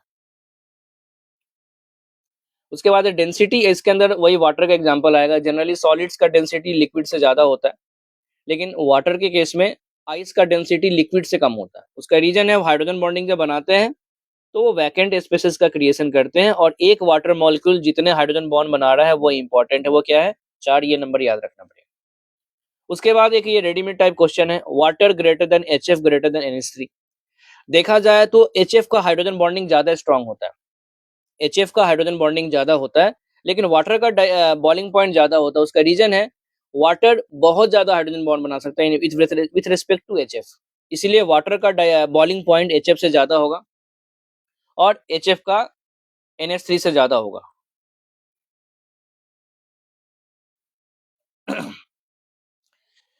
यहाँ पे लिखा भी है due to large number of hydrogen bond और due to strength of hydrogen. मतलब इन दोनों के बीच में जो कंपैरिजन है स्ट्रेंथ के बेसिस पे है, और इन दोनों का कंपैरिजन जो है वो नंबर ऑफ हाइड्रोजन बॉन्ड के बेसिस पे है।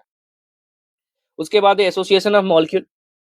अब इसमें एग्जांपल है कि कार्बोक्सिलिक एसिड को अगर हम पानी में डालते हैं तो वो डिसोसिएट होता है। जैसे कार्बोक्सिलिक एसिड को पानी में डाला, एसिड है, H+ लॉस हुआ, तो ये डिसोसिएशन हुआ।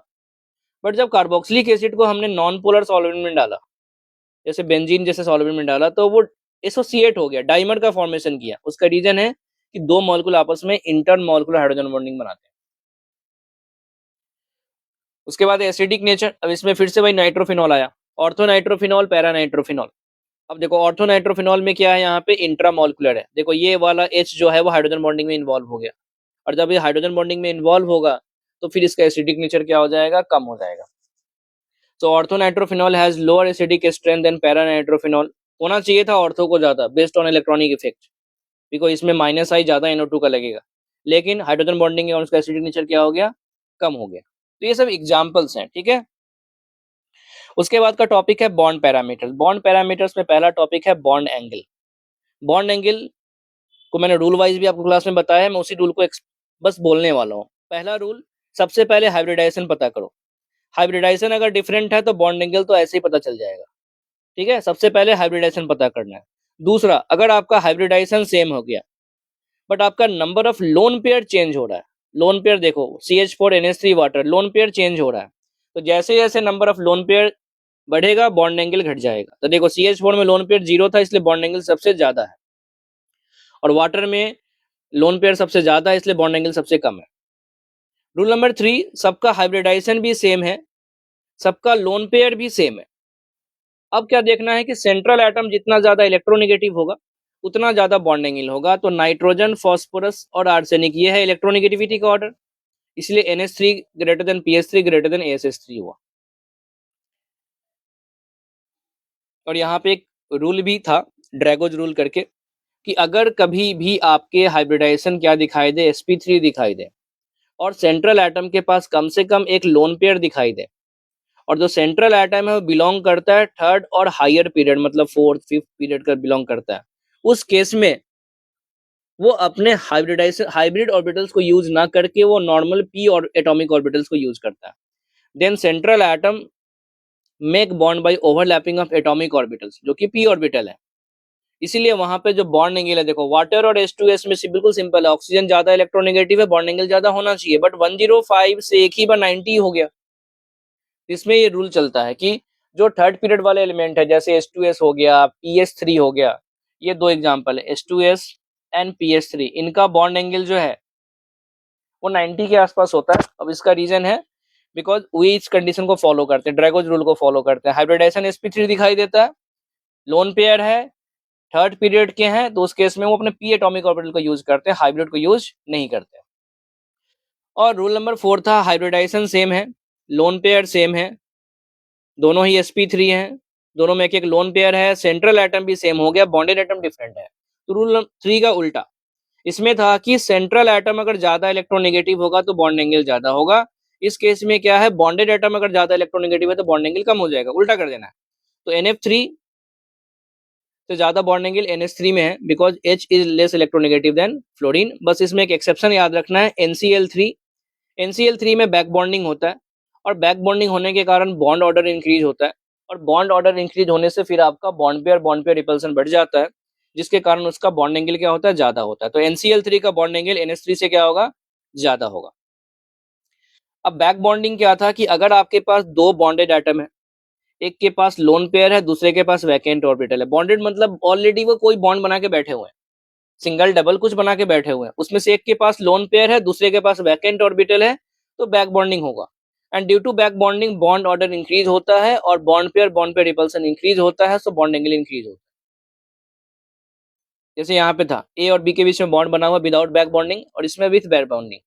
अब यहाँ पे मान लो बैक बॉन्डिंग हुआ, अब ए ने दिया बी ने दिया नहीं पता, पर इतना पता है कि अब यहाँ पे बॉन्ड ऑर्डर ज्यादा हो गया। इसमें क्या है, सिंगल बॉन्ड रिपल्सन है, और इसमें क्या हो जाएगा, सिंगल बॉन्ड डबल बॉन्ड का रिपल्सन है, तो single bond double bond repulsion ज्यादा स्ट्रॉन्गर होगा सिंगल बॉन्ड से, इसलिए इसका बॉन्ड एंगल क्या हो जाएगा, ज्यादा हो जाएगा।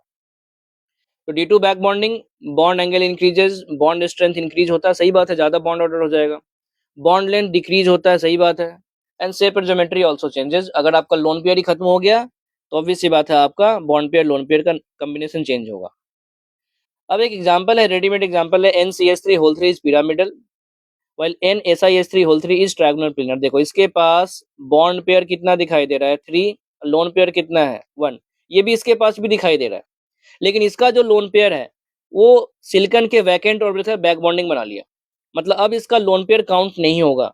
तो बेसिकली इसके केस में क्या हो जाएगा, अब बॉन्ड पेयर हो गया 3 और लोन पेयर क्या हो गया, 0, इसलिए इसका शेप हो गया हाइब्रिडाइजेशन sp2, और इसका sp2 का शेप क्या हो जाएगा, ट्रायगोनल प्लेनर, और sp3 का शेप क्या हो जाएगा, पिरामिडल, बिकॉज 3 बॉन्ड पेयर और एक लोन पेयर है। उसके बाद टॉपिक है बॉन्ड लेंथ। उसका रूल क्या है, बॉन्ड ऑर्डर ज्यादा तो बॉन्ड लेंथ कम, बट ध्यान रखना है बॉन्डेड एटम सेम होना चाहिए। Rule 2, if elements are of the same period क्या है, उस केस में higher the difference of electronegativity lower the bond length. CH bond, NH bond, OH bond, H same है, कार्बन नाइट्रोजन ऑक्सीजन ये same period के हैं, जो ज्यादा इलेक्ट्रोनेगेटिव होगा उसका डिफरेंस ऑफ इलेक्ट्रोनेगेटिविटी भी ज्यादा होगा, वहां पे चार्ज भी ज्यादा आएगा, पार्शियल चार्ज, और पार्शियल चार्ज ज्यादा आएगा तो उनके बीच में अट्रैक्शन भी ज्यादा होगा। जैसे यहाँ C और H पे चार्ज है, N और H पे चार्ज है, O और H पे चार्ज है, ज्यादा चार्ज किसके पास है, ऑक्सीजन वाले के पास, देखो यहीं पे डेल्टा EN ज्यादा है, तो यहाँ पे अट्रैक्शन ज्यादा होगा, जब इनके बीच में अट्रैक्शन ज्यादा होगा तो ये दोनों क्या आ जाएंगे, थोड़े पास आ जाएंगे, तो बॉन्ड लेंथ क्या हो जाएगा, घट जाएगा। तो अगर आपका एलिमेंट्स जो कि डिफरेंस है स्ट्रक्चर्स में, वो अगर सेम पीरियड का है तो जितना ज्यादा डिफरेंस ऑफ इलेक्ट्रोनेगेटिविटी होगा उतना बॉन्ड लेंथ कम होगा। रूल 3, अगर बॉन्डेड एटम का साइज इंक्रीज होता है तो बॉन्ड लेंथ इंक्रीज होता है, जो कि डाउन द ग्रुप में ये आपको काम आएगा। Rule 4, if bonded atom have lone pair of electron, सबके पास लोन पेयर है, then higher the lone pair repulsion lower the bond length. जैसे देखो N और N है, O और O है, F और F है, AC और C है, किसी में डिफरेंस ऑफ इलेक्ट्रोनेगेटिविटी नहीं है, दोनों एटम ही सब में डिफरेंट है। तो कार्बन के पास लोन पेयर नहीं है, कार्बन के पास कोई लोन पेयर नहीं है, इसलिए इसका बॉन्ड लेंथ सबसे छोटा होगा। और फ्लोरीन के पास 3 लोन पेयर, इसलिए उसका रिपल्सन सबसे ज्यादा है, बॉन्ड लेंथ भी ज्यादा होगा।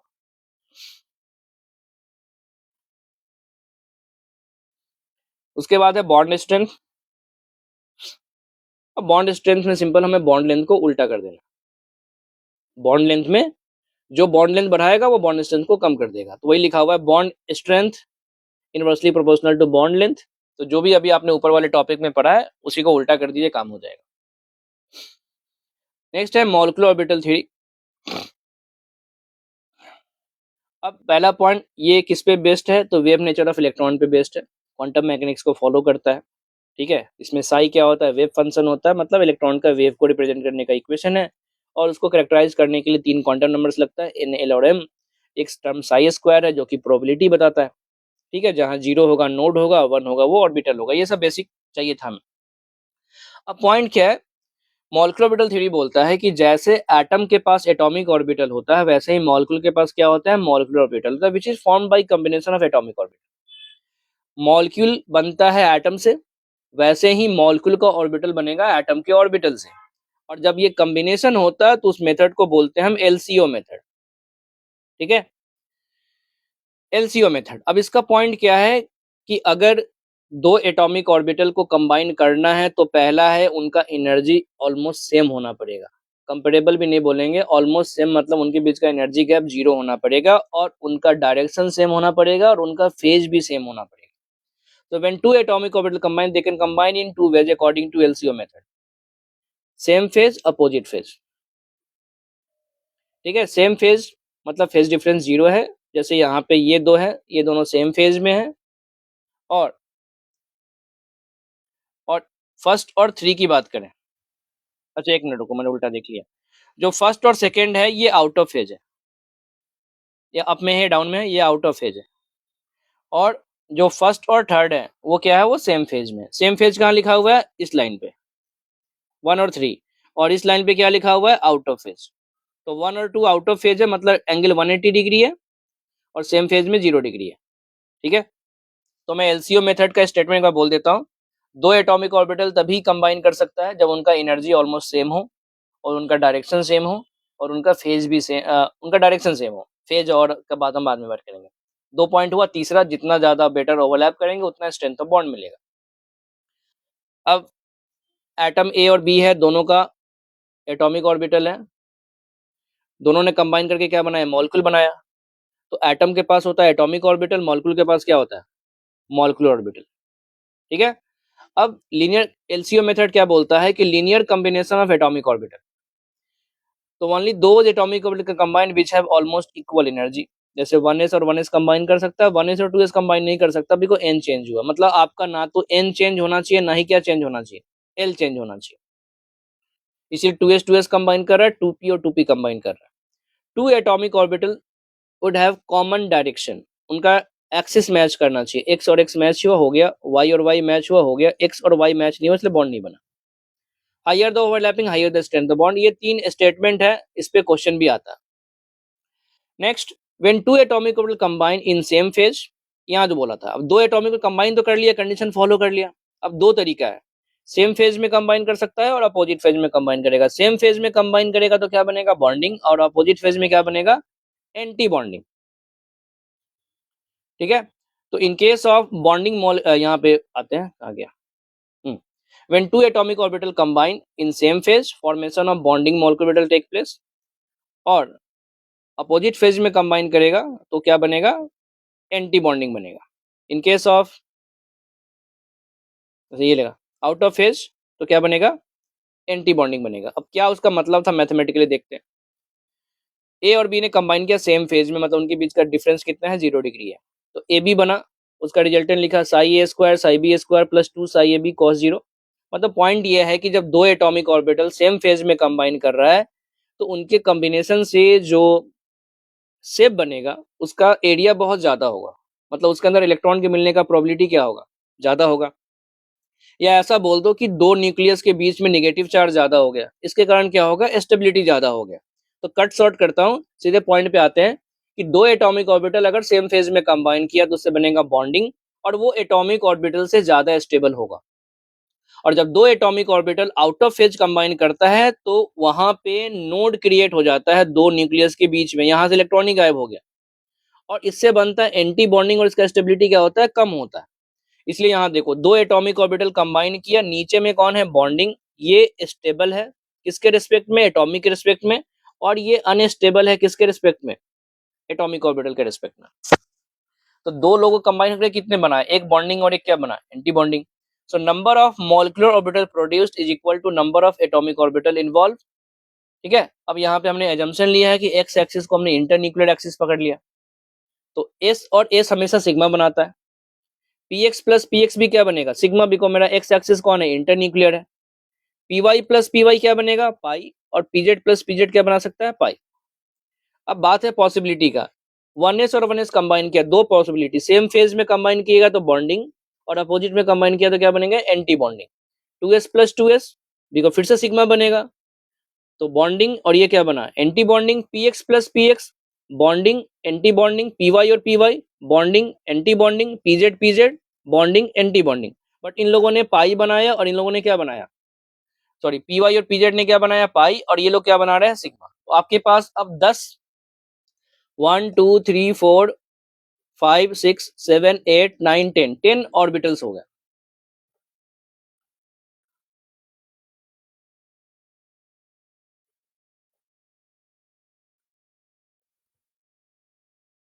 एक मिनट, ये थोड़ा सा आगे फोटो खींचने में थोड़ा उल्टा पुल्टा हो गया। अब इन केस ऑफ पॉइंट क्या है कि मॉलिक्यूलर ऑर्बिटल बन गया। अब जब मॉलिक्यूलर ऑर्बिटल बनता है तो जैसे एटॉमिक ऑर्बिटल पे आउबर रूल, हुन्स रूल और पॉली प्रिंसिपल एप्लीकेबल होता है, वैसे ही उन पे भी होता है। अब यहाँ पे एक एनर्जी ऑर्डर है, एक है अप टू 14 और एक है आफ्टर 14।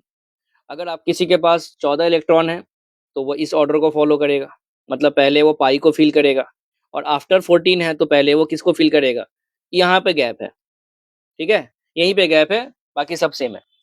एनसीईआरटी के हिसाब से जाना, ठीक है, पहले बिकॉज बाकी बुक्स को देखोगे तो जो मैंने यहाँ लिखा हुआ है वही होता है, लेकिन एनसीईआरटी में वहाँ पे अप टू 14 में उसने उल्टा किया, इसको पहले लिखा हुआ है और इसको बाद लिखा हुआ है, तो उसी को फॉलो करो, ठीक है। अब जैसे यहाँ पे B2 लिखा हुआ है, अब B2 के अंदर हो गया 10 इलेक्ट्रॉन, मतलब अप टू 14 वाला ऑर्डर फॉलो होगा, और हर एक ऑर्बिटल के अंदर 2 इलेक्ट्रॉन आ सकता है, जैसे एटॉमिक में आता है। तो क्या लिखा हुआ, sigma 1s2, sigma star 1s2, sigma 2s2, फिर सिग्मा स्टार 2s2, और यहाँ पे अब इन दो का एनर्जी सेम है तो पाई 2 py1 पाई 2 pz2। अनपेयर्ड इलेक्ट्रॉन मिलेगा तो पैरामैग्नेटिक बोलेंगे। इसके पास 2 4 5 एंड 6 6 मेरे पास बॉन्डिंग इलेक्ट्रॉन है, बॉन्डिंग इलेक्ट्रॉन हो गया 6 और एंटी बॉन्डिंग इलेक्ट्रॉन हो गया 4। इन दोनों का डिफरेंस को 2 से डिवाइड कर दो, उतना आपको बॉन्ड मिल जाएगा। तो 6 माइनस 4 2 2/2, मतलब यहाँ पे हम क्या बोल सकते हैं, बॉन्ड ऑर्डर क्या मिलेगा, 1 मिलेगा, ठीक है। अब C2N2 अब आपने लिखा हुआ है, एक बार देख लो कैसे लिखते हैं इसको। अब यहाँ पे मैग्नेटिक नेचर है, molecule containing odd number of electrons और पैरामैग्नेटिक। अब इसका मैंने एक सिंपल सा ट्रिक बताया था, अगर किसी के पास ऑड इलेक्ट्रॉन है, डाई एटॉमिक में हमारे सिलेबस में अप टू 20 इलेक्ट्रॉन पढ़ना है, ऑड इलेक्ट्रॉन है तो वो पैरामैग्नेटिक ही होगा, और अगर इवन इलेक्ट्रॉन है तो वो क्या होगा, डायमैग्नेटिक होगा, एक्सेप्ट आपके पास 10 इलेक्ट्रॉन और 16 इलेक्ट्रॉन ना हो। 10 और 16 के अंदर भी क्या मिलेगा, आप पैरामैग्नेटिक होंगे। बाकी आपके पास 2 4 6 8 12 14 18 20 होंगे, आप डायमैग्नेटिक मिलेंगे। अब यहाँ पे बॉन्ड ऑर्डर का फॉर्मूला है, bonding electron minus anti bonding by 2, इससे आप निकाल सकते हो। ट्रिक बताया था मैंने कि अगर आपके पास जितने भी इलेक्ट्रॉन्स हैं, स्पेशली ये काम करेगा आपका 6 कितने से काम करेगा, 8 से लेकर 20 तक काम करेगा ये ट्रिक, कि अगर आपके पास जितने भी इलेक्ट्रॉन्स हैं, आप 14 से आगे हो या पीछे हो, हर एक इलेक्ट्रॉन के लिए, जैसे मान लो किसी के पास 12 इलेक्ट्रॉन है, मतलब आप 14 से 2 पीछे हो, तो हर एक इलेक्ट्रॉन के लिए 0.5 कम कर लो 3 में से, तो 2 इलेक्ट्रॉन मतलब 0.5 कम किया, मतलब 2 इंटू 0.5 1 हो गया, मतलब 3 माइनस 1 कितना हो गया, 2 हो गया। मान लो किसी का 18 है, मतलब वो 14 से 4 आगे है, और 14 से अगर वो 4 आगे है, उस केस में क्या करना पड़ेगा आपको, 4 इंटू 0.5 मतलब 2 कम कर लो, मतलब उसका बॉन्ड ऑर्डर क्या होगा, 1 होगा। यहाँ पे उसने लिखा हुआ है अभी, ये देख लो, odd number of electron, paramagnetic even 10 16 को छोड़ के बॉन्ड ऑर्डर का फॉर्मूला है 14 पे 3 है। अब इधर जाओ, आगे जाओ या पीछे जाओ, हर एक इलेक्ट्रॉन के लिए 0.5 से कम करना है। बॉन्ड ऑर्डर ज़्यादा होगा, बॉन्ड लेंथ कम होगा, थर्मल स्टेबिलिटी ज़्यादा होगा, आपका मॉलिक्यूल भी ज़्यादा स्टेबल होगा, बॉन्ड डिसोसिएशन एनर्जी ज़्यादा होगा। तो ये सब क्वेश्चंस हमने क्लास में किए हैं, वो आप नोट्स में देख लो एक बार।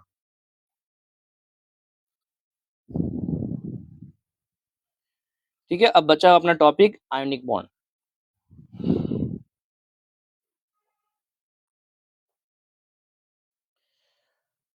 तो आयनिक बॉन्ड तब बनता है जब एक मेटल एक नॉन मेटल से कंबाइन करता है, मतलब एक हाई इलेक्ट्रोनेगेटिव एलिमेंट एक लो इलेक्ट्रोनेगेटिव एलिमेंट के साथ कंबाइन करता है। It is form by loss and gain of electron. Metal lose करता है, मेटल का काम है लूज करना, नॉन मेटल का काम है गेन करना। ठीक है, अब जब भी कोई आयनिक बॉन्ड बनता है तो उसमें कुछ एनर्जी टर्म्स इन्वॉल्व होता है, और ये एनर्जी टर्म्स इन्वॉल्व है, मतलब इंपॉर्टेंट है अपने लिए। जैसे यहाँ पे मैंने एग्जांपल लिया, मुझे NaCl बनाना है, तो नॉर्मल इक्वेशन है वन स्टेप में कि सोडियम और क्लोरीन के रिएक्शन को करा देते हैं, हो जाएगा, NaCl बन जाएगा। बट इतना सिंपल नहीं है। सोडियम पहले सॉलिड से कहाँ जाता है, गैस, उसमें आता है सब्लिमेशन, फिर गैस से जाते हैं हम इलेक्ट्रॉन पे निकालने में, Na+ गैस बनता है, इसमें क्या आता है, आयोनाइजेशन एनर्जी। क्लोरीन को तोड़ेंगे तो एटम मिलेगा, इसको बोलेंगे हम बॉन्ड डिसोसिएशन और एटोमाइजेशन। और उसमें जब इलेक्ट्रॉन एक्सेप्ट होगा तो क्या आएगा, इलेक्ट्रॉन एफिनिटी। फिर Na+ और Cl- आपस में अट्रैक्ट होंगे, क्या आएगा, लैटिस एनर्जी। मतलब मेरे पास 5 एनर्जी टर्म्स आता है जब हमारे पास 5 एनर्जी टर्म्स हैं जब कोई आयनिक बॉन्ड बनता है। Sublimation, ionisation, bond dissociation energy, electron affinity, lattice energy. इसमें से सब्लिमेशन, बॉन्ड डिसोसिएशन, आयोनाइजेशन, ये है एंडोथर्मिक प्रोसेस, और जो इलेक्ट्रॉन एफिनिटी है और जो लैटिस एनर्जी है ये है एक्सोथर्मिक। तो बॉन्ड बनने का बेसिक कंडीशन था कि एनर्जी हमें क्या करना है, लॉस करना है। तो इन तीन के सम से इन दो का सम ज्यादा होगा तो आयनिक बॉन्ड बन जाएगा। ठीक है, इसीलिए ionization energy, sublimation energy, bond dissociation energy कम होना चाहिए, इलेक्ट्रॉन एफिनिटी, लैटिस एनर्जी क्या होना चाहिए, ज्यादा होना चाहिए। यहाँ पे वही लिखा हुआ इंथैल्पी ऑफ फॉर्मेशन इन सब का सम है। Enthalpy of sublimation, bond dissociation energy and ionization energy should have low value, while electron affinity and lattice energy should be high. और higher difference of electronegativity greater than 1.9 favour करता है ionic bond के formation को, जो कि fact है। Bond हैवर्ट cycle का use किया है, तो इससे हम लैटिस एनर्जी कैलकुलेट करते हैं, because lattice energy directly measure नहीं होता है। अब एनसीईआरटी का पॉइंट है, ionic bonds will be form more easily between elements with comparatively low ionisation energy and elements with comparatively high negative value of electron की enthalpy. वही बात हो गया, लो का मतलब हो गया मेटालिक ज्यादा है, और हाई नेगेटिव का मतलब है नॉन मेटालिक ज्यादा है। तो जितना ज्यादा मेटालिक और जितना ज्यादा नॉन मेटालिक होगा, उनके बीच में आयनिक बॉन्ड बनने का चांसेस ज्यादा होगा। अब बात करते हैं लैटिस एनर्जी। तो इसका दो डेफिनेशन है, तोड़ने के लिए भी है, बनाने के लिए भी है। पहला देखो क्या है, it is the amount of energy release, मतलब बनाएगा, during the formation of 1 mole of ionic compound. 1 mole ionic compound बनाने में उसके गैसियस कटायन और अनायन से जो भी एनर्जी रिलीज होगा उसको हम लैटिस एनर्जी बोलेंगे। और दूसरा, it is the amount of energy required, मतलब इस बार कंपाउंड को ब्रेक करना है, तो break 1 mole of ionic compound into its gaseous cation and gaseous anion. अब ये दो चीजों पे डिपेंड करता है, कटायन मतलब पॉजिटिव, अनायन मतलब नेगेटिव, और इनके बीच का अट्रैक्शन जो होगा वो इलेक्ट्रोस्टैटिक होगा। तो ये दो चीजों पे डिपेंड करेगा कि इनके पास चार्ज कितना है और इनके बीच का डिस्टेंस कितना है। तो वही लिखा हुआ है, डायरेक्टली प्रोपोर्शनल टू क्यू मतलब चार्ज, और inversely proportional to R. R बोलने का मतलब है डिस्टेंस, और डिस्टेंस डिपेंड होता है बिकॉज आयनिक में कटायन और अनायन एक दूसरे को जस्ट टच करते हैं, तो ये डिस्टेंस जो होगा वो radius of cation and radius of अनायन के बराबर होगा, इसलिए आर के जगह पे ये लिखा हुआ है, R plus plus R minus. तो चार्ज लिखा हुआ है डोमिनेटिंग देन आर, चार्ज ज्यादा डोमिनेटिंग फैक्टर है, जितना ज्यादा चार्ज दिखेगा उतना ज्यादा आपका लैटिस एनर्जी ज्यादा होगा। जैसे NaCl, MgCl2, LCl3, +1 +2 +3, Cl तो कॉमन है इसलिए लैटिस एनर्जी ज्यादा है। यहाँ पे है Na+, K+, Rb+। अब देखो इसमें चार्ज सब में सेम है, बट डाउन द ग्रुप जाते हैं तो साइज बढ़ता है, और साइज बढ़ने का मतलब है आपका लैटिस एनर्जी कम होगा, इसलिए NaCl ज्यादा है। इसमें NaF, NaCl, NaBr। अब इसमें फ्लोरीन, क्लोरीन और ब्रोमीन डिफरेंस है, फिर से फ्लोरीन छोटा है इसलिए लैटिस एनर्जी क्या होगा, ज्यादा होगा। अब यहाँ पे लिखा है if charge is same then higher the charge on a single ion. देखो यहाँ पे ये +2 है और ये -1 है, सिंगल आयंस की बात करते हैं, ये +2 है और ये -2 है, और ये +3 है और ये -2 है, ठीक है। इसमें तो चलो एक कटायन पे कितना चार्ज है 2, अनायन पे कितना चार्ज है 1, इसमें 2 और 2 और इसमें 3 और 2। तो जब आपके पास एक आयंस पे चार्ज ज्यादा दिखे, सारे सबके चार्ज मिला के तो 0 ही दिखेगा। आपके एक कटायन पे +3 है, इसमें एक कटायन पे +2 और इसमें +2 है, तो सबसे ज्यादा किसके पास चार्ज है? इसी के पास है। तो जब भी आपके सिंगल आयंस पे ज्यादा चार्ज होगा, आपका लैटिस एनर्जी क्या होगा? ज्यादा होगा। और लैटिस एनर्जी जब ज्यादा होता है तो थर्मल स्टेबिलिटी क्या हो जाता है? ज्यादा होता है, बिकॉज ये फोर्स ऑफ अट्रैक्शन ही तो है। यहाँ पे एक पॉइंट मैंने लिखा है, तो oxides of alkaline earth metals are used in inner lining of furnaces. Furnace मतलब हो गया जो भट्टी होता है जिसके अंदर बहुत हाई टेम्परेचर अचीव किया जाता है। टू हाई लैटिस एनर्जी मतलब जो ऑक्साइड्स होते हैं अल्कलाइन अर्थ मेटल्स का, उनका लैटिस एनर्जी बहुत हाई है, बिकॉज अल्कलाइन अर्थ मेटल में कौन सा चार्ज है? +2 है, चार्ज ज्यादा है इसलिए उनका लैटिस एनर्जी भी ज्यादा है। When alkali metal react with air only lithium form lithium nitride. अब एक फैक्ट था पहले, ये पी ब्लॉक में आता था, बिकॉज नाइट्राइड में नाइट्रोजन पे -3 है और वो अपने चार्ज के कारण, लैटिस एनर्जी के कारण इस कंपाउंड के फॉर्मेशन को प्रेफर कराता था, ठीक है। तो पूरे अल्कली मेटल्स में केवल लिथियम है जो ये काम कर पाता, उसका रीजन था लैटिस एनर्जी। एक एग्जांपल था लैटिस एनर्जी का, for an ionic compound if lattice energy is greater than hydrogen energy. अब देखो पानी के अंदर किसी को डालोगे, आयनिक कंपाउंड ए बी था, A+ एक्वस और B- एक्वस बना। पानी के अंदर डालेंगे तो पहले वो आयंस में ब्रेक होगा और फिर हाइड्रेशन होगा, तो तोड़ने में खर्च हुआ, और जब हाइड्रेट होगा तो यहाँ पे एनर्जी क्या हुआ? रिलीज हुआ। तो अगर किसी का तोड़ने वाला एनर्जी रिलीज वाले से कम है तो वो नहीं टूटेगा। यही यहाँ पे लिखा हुआ है, if an ionic compound if lattice energy is greater than hydration energy, तोड़ने वाला रिलीज होने वाले से कम हो गया, सॉरी ज्यादा हो गया, ग्रेटर लिखा हुआ ज्यादा हो गया, देन आयनिक कंपाउंड विल भी क्या होगा? इनसॉल्युबल इन वाटर होगा। तो बहुत से आयनिक कंपाउंड्स हैं जो पानी में नहीं डिजोल्व होते, उनका रीजन है उनका लैटिस एनर्जी क्या होगा? बहुत ज्यादा होगा। नेक्स्ट पॉइंट है properties of ionic compound. Ionic bonds जो होते हैं वो नॉन डायरेक्शनल होते हैं। बार बार बोलता हूँ, कोवलेंट बॉन्ड में डायरेक्शन होता है और आयनिक बॉन्ड में कोई डायरेक्शन नहीं होता। उसका रीजन है बिकॉज आयनिक बॉन्ड बनने में केवल एक चीज से फर्क पड़ता है, आपके पास चार्ज कितना है और दूसरा आपके बीच का डिस्टेंस कितना है। अगर मैं यहाँ पे भी एक माइनस रखूँ r डिस्टेंस पे, यहाँ पे भी एक माइनस डिस्टेंस रखूँ r, कोई फर्क नहीं है, सब में फोर्स सेम ही लगेगा। तो आयनिक बॉन्ड्स क्या होते हैं? नॉन डायरेक्शनल होते हैं, इसलिए इनका कोई शेप और ज्योमेट्री नहीं होता। Ionic compounds have higher melting and boiling point because intermolecular force क्या है? ज्यादा है। अब इसका एक्सेप्शन मैंने लिखाया था, नेटवर्क सॉलिड, डायमंड और सिलिका कोवलेंट कंपाउंड्स हैं, लेकिन ये one of the hardest high melting point वाले ये कंपाउंड्स हैं। उनका रीजन इनके पास नंबर ऑफ कोवलेंट बॉन्ड्स बहुत ज्यादा होता है। They are non conducting in solid state because ions move नहीं कर पाते हैं, but conduct electricity in molten and aqueous state because अब आयंस फ्री फ्लो कर सकते हैं। Ionic compounds don't show stereo isomerism because उनका कोई शेप और ज्योमेट्री नहीं होता है, बट वो आइसोमॉर्फिज्म शो करते हैं, आइसोमॉर्फिज्म शो करते हैं। जैसे MgSO4 ZnSO4 एक जैसा उनका मतलब लैटिस टाइप का स्ट्रक्चर होता है, तो आइसोमॉर्फिज्म दिखाते हैं बट स्टीरियो आइसोमेरिज्म नहीं दिखाते हैं।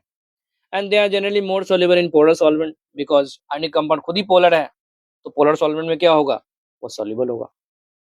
अभी हमने एक टॉपिक पढ़ा था डाइपोल मोमेंट। डाइपोल मोमेंट ने क्या किया था? उसने कोवलेंट कंपाउंड के अंदर आयनिक खोज के दिया था।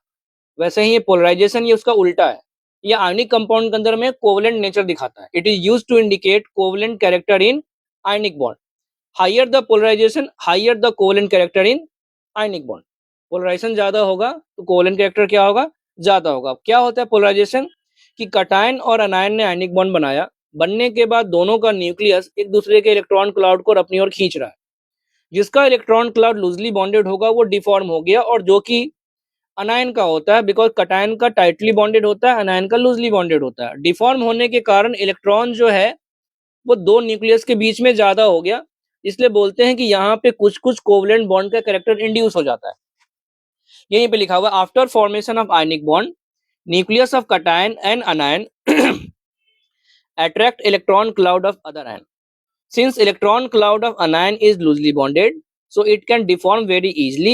So due to deformation of electron cloud, electron charge density between two nucleus increases, which causes induction of covalent character in ionic bond. This phenomenon is called as polarization. So higher the polarization, higher the covalent character in ionic bond. और polarisation होने से होता क्या है, तो आपका covalent character बढ़ता है, मतलब सारे आयनिक कैरेक्टर वाले चीजें घट जाएंगे, थर्मल स्टेबिलिटी कम हो जाएगा, सॉल्युबिलिटी वाटर में कम हो जाएगा, मेल्टिंग पॉइंट आपका कम हो जाएगा। अब ये ज्यादा कब होगा, तो जब कटायन और अनायन पे चार्ज ज्यादा होगा, high charge on cation and अनायन, because ज्यादा चार्ज होने से कटायन टाइटली बॉन्डेड होगा और अनायन लूजली बॉन्डेड होगा, कटायन ज्यादा जोर से खींचेगा, अनायन ज्यादा डिफॉर्म होगा। और दूसरा है साइज, कटायन का साइज छोटा होना चाहिए और अनायन का साइज क्या होना चाहिए, ज्यादा होना चाहिए। देखो यहाँ पे क्या लिखा हुआ, कटायन में चार्ज ज्यादा है, साइज छोटा है, ठीक है। साइज छोटा होने से डिस्टेंस क्या हो जाएगा, कम हो जाएगा, डिस्टेंस कम होने से आपका फोर्स ऑफ अट्रैक्शन ज्यादा होगा। और अनायंस के केस में चार्ज ज्यादा, देखो जितना ज्यादा नेगेटिव होगा उतना इलेक्ट्रॉन लूजली बॉन्डेड होगा, और साइज बड़ा होने से भी इलेक्ट्रॉन क्या होगा, लूजली बॉन्डेड ही होगा। जैसे यहाँ पे देखो, कटायंस के केस में हम बोलते हैं पोलराइजिंग पावर, और अनायंस के केस में बोलते हैं polarizability. Li plus Na plus K plus RB plus CGM plus, इस डायरेक्शन में जा रहे हैं, साइज बढ़ रहा है, पोलराइजेशन घट जाएगा, ठीक है। और F minus C L minus B R minus I minus, ये अनायन है, साइज बढ़ गया, पोलराइजेशन बढ़ जाएगा, बिकॉज ये सबसे इजीली डिफॉर्म होता है। अब इसी पोलराइजेशन को हम आयनिक पोटेंशियल के टर्म्स में भी बोलते हैं। Ionic potential is charge by size, जिसका चार्ज बाय साइज ज्यादा, उसका पोलराइजिंग पावर भी क्या होता है, ज्यादा होगा। जैसे बोल सकते हैं Na प्लस से ज्यादा Mg2 प्लस का होता है, और Mg2 प्लस से ज्यादा Al3 प्लस का होता है, बिकॉज चार्ज इस डायरेक्शन में बढ़ रहा है, साइज घट रहा है। तो चार्ज इंक्रीज हो जाए, साइज घट जाए, तो आपका पोलराइजिंग पावर क्या होगा, बढ़ जाएगा। और तीसरा है स्यूडो इनर्ट गैस कॉन्फ़िगरेशन, जिनके पास भी NH2 NP6 और ND10 कॉन्फ़िगरेशन मिलता है, उनको हम स्यूडो इनर्ट गैस बोलते हैं। और स्यूडो इनर्ट गैस वालों का क्या बोल सकते हो आप, स्यूडो इनर्ट गैस वालों का पोलराइजिंग पावर क्या होता है, ज्यादा होता है, इसलिए Ag plus, Zn2 plus, Cu plus, इनके कंपाउंड्स में आयनिक नेचर कम देखने को मिलता है। वही लिखा हुआ, compounds zinc and copper have lower melting point, less crystalline nature, more volatile nature than S block compound due to pseudo inert gas configuration. और यहाँ पे कुछ उसके एग्जांपल्स हैं, ठीक है। एक यहाँ पे ये है, मेटल कार्बोनेट्स के स्टेबिलिटी को हम पोलराइजेशन से एक्सप्लेन करते हैं। तो डाउन द ग्रुप जब जाते हैं, देखो बेरिलियम, मैग्नीशियम, कैल्शियम, स्ट्रोंटियम, क्या हो रहा है, साइज बढ़ रहा है। साइज बढ़ने से पोलराइजिंग पावर घटेगा, मतलब थर्मल स्टेबिलिटी बढ़ेगा। क्यों, बिकॉज पोलराइजिंग पावर घटने का मतलब पोलराइजेशन कम होगा, और पोलराइजेशन कम होने का मतलब है कोवेलेंट कैरेक्टर भी कम हो जाएगा, आयनिक कैरेक्टर क्या होगा, बढ़ जाएगा। और आयनिक कैरेक्टर बढ़ेगा तो थर्मल स्टेबिलिटी भी बढ़ जाएगा आपका, ठीक है। तो ये था केमिकल बॉन्डिंग का रिवीजन। एक बार आप इस वीडियो को देखो, उसके बाद आप अपने नोट्स के क्वेश्चन सारे सॉल्व करना, उसके बाद आपको फिर क्या करना है, मॉड्यूल के क्वेश्चंस को सॉल्व करना है, और उसके बाद आके आपको रिवीजन वाला पेपर सॉल्व करना है, ठीक है। सो फिर मिलते हैं नेक्स्ट वीडियो में, तब तक के लिए ऑल द बेस्ट।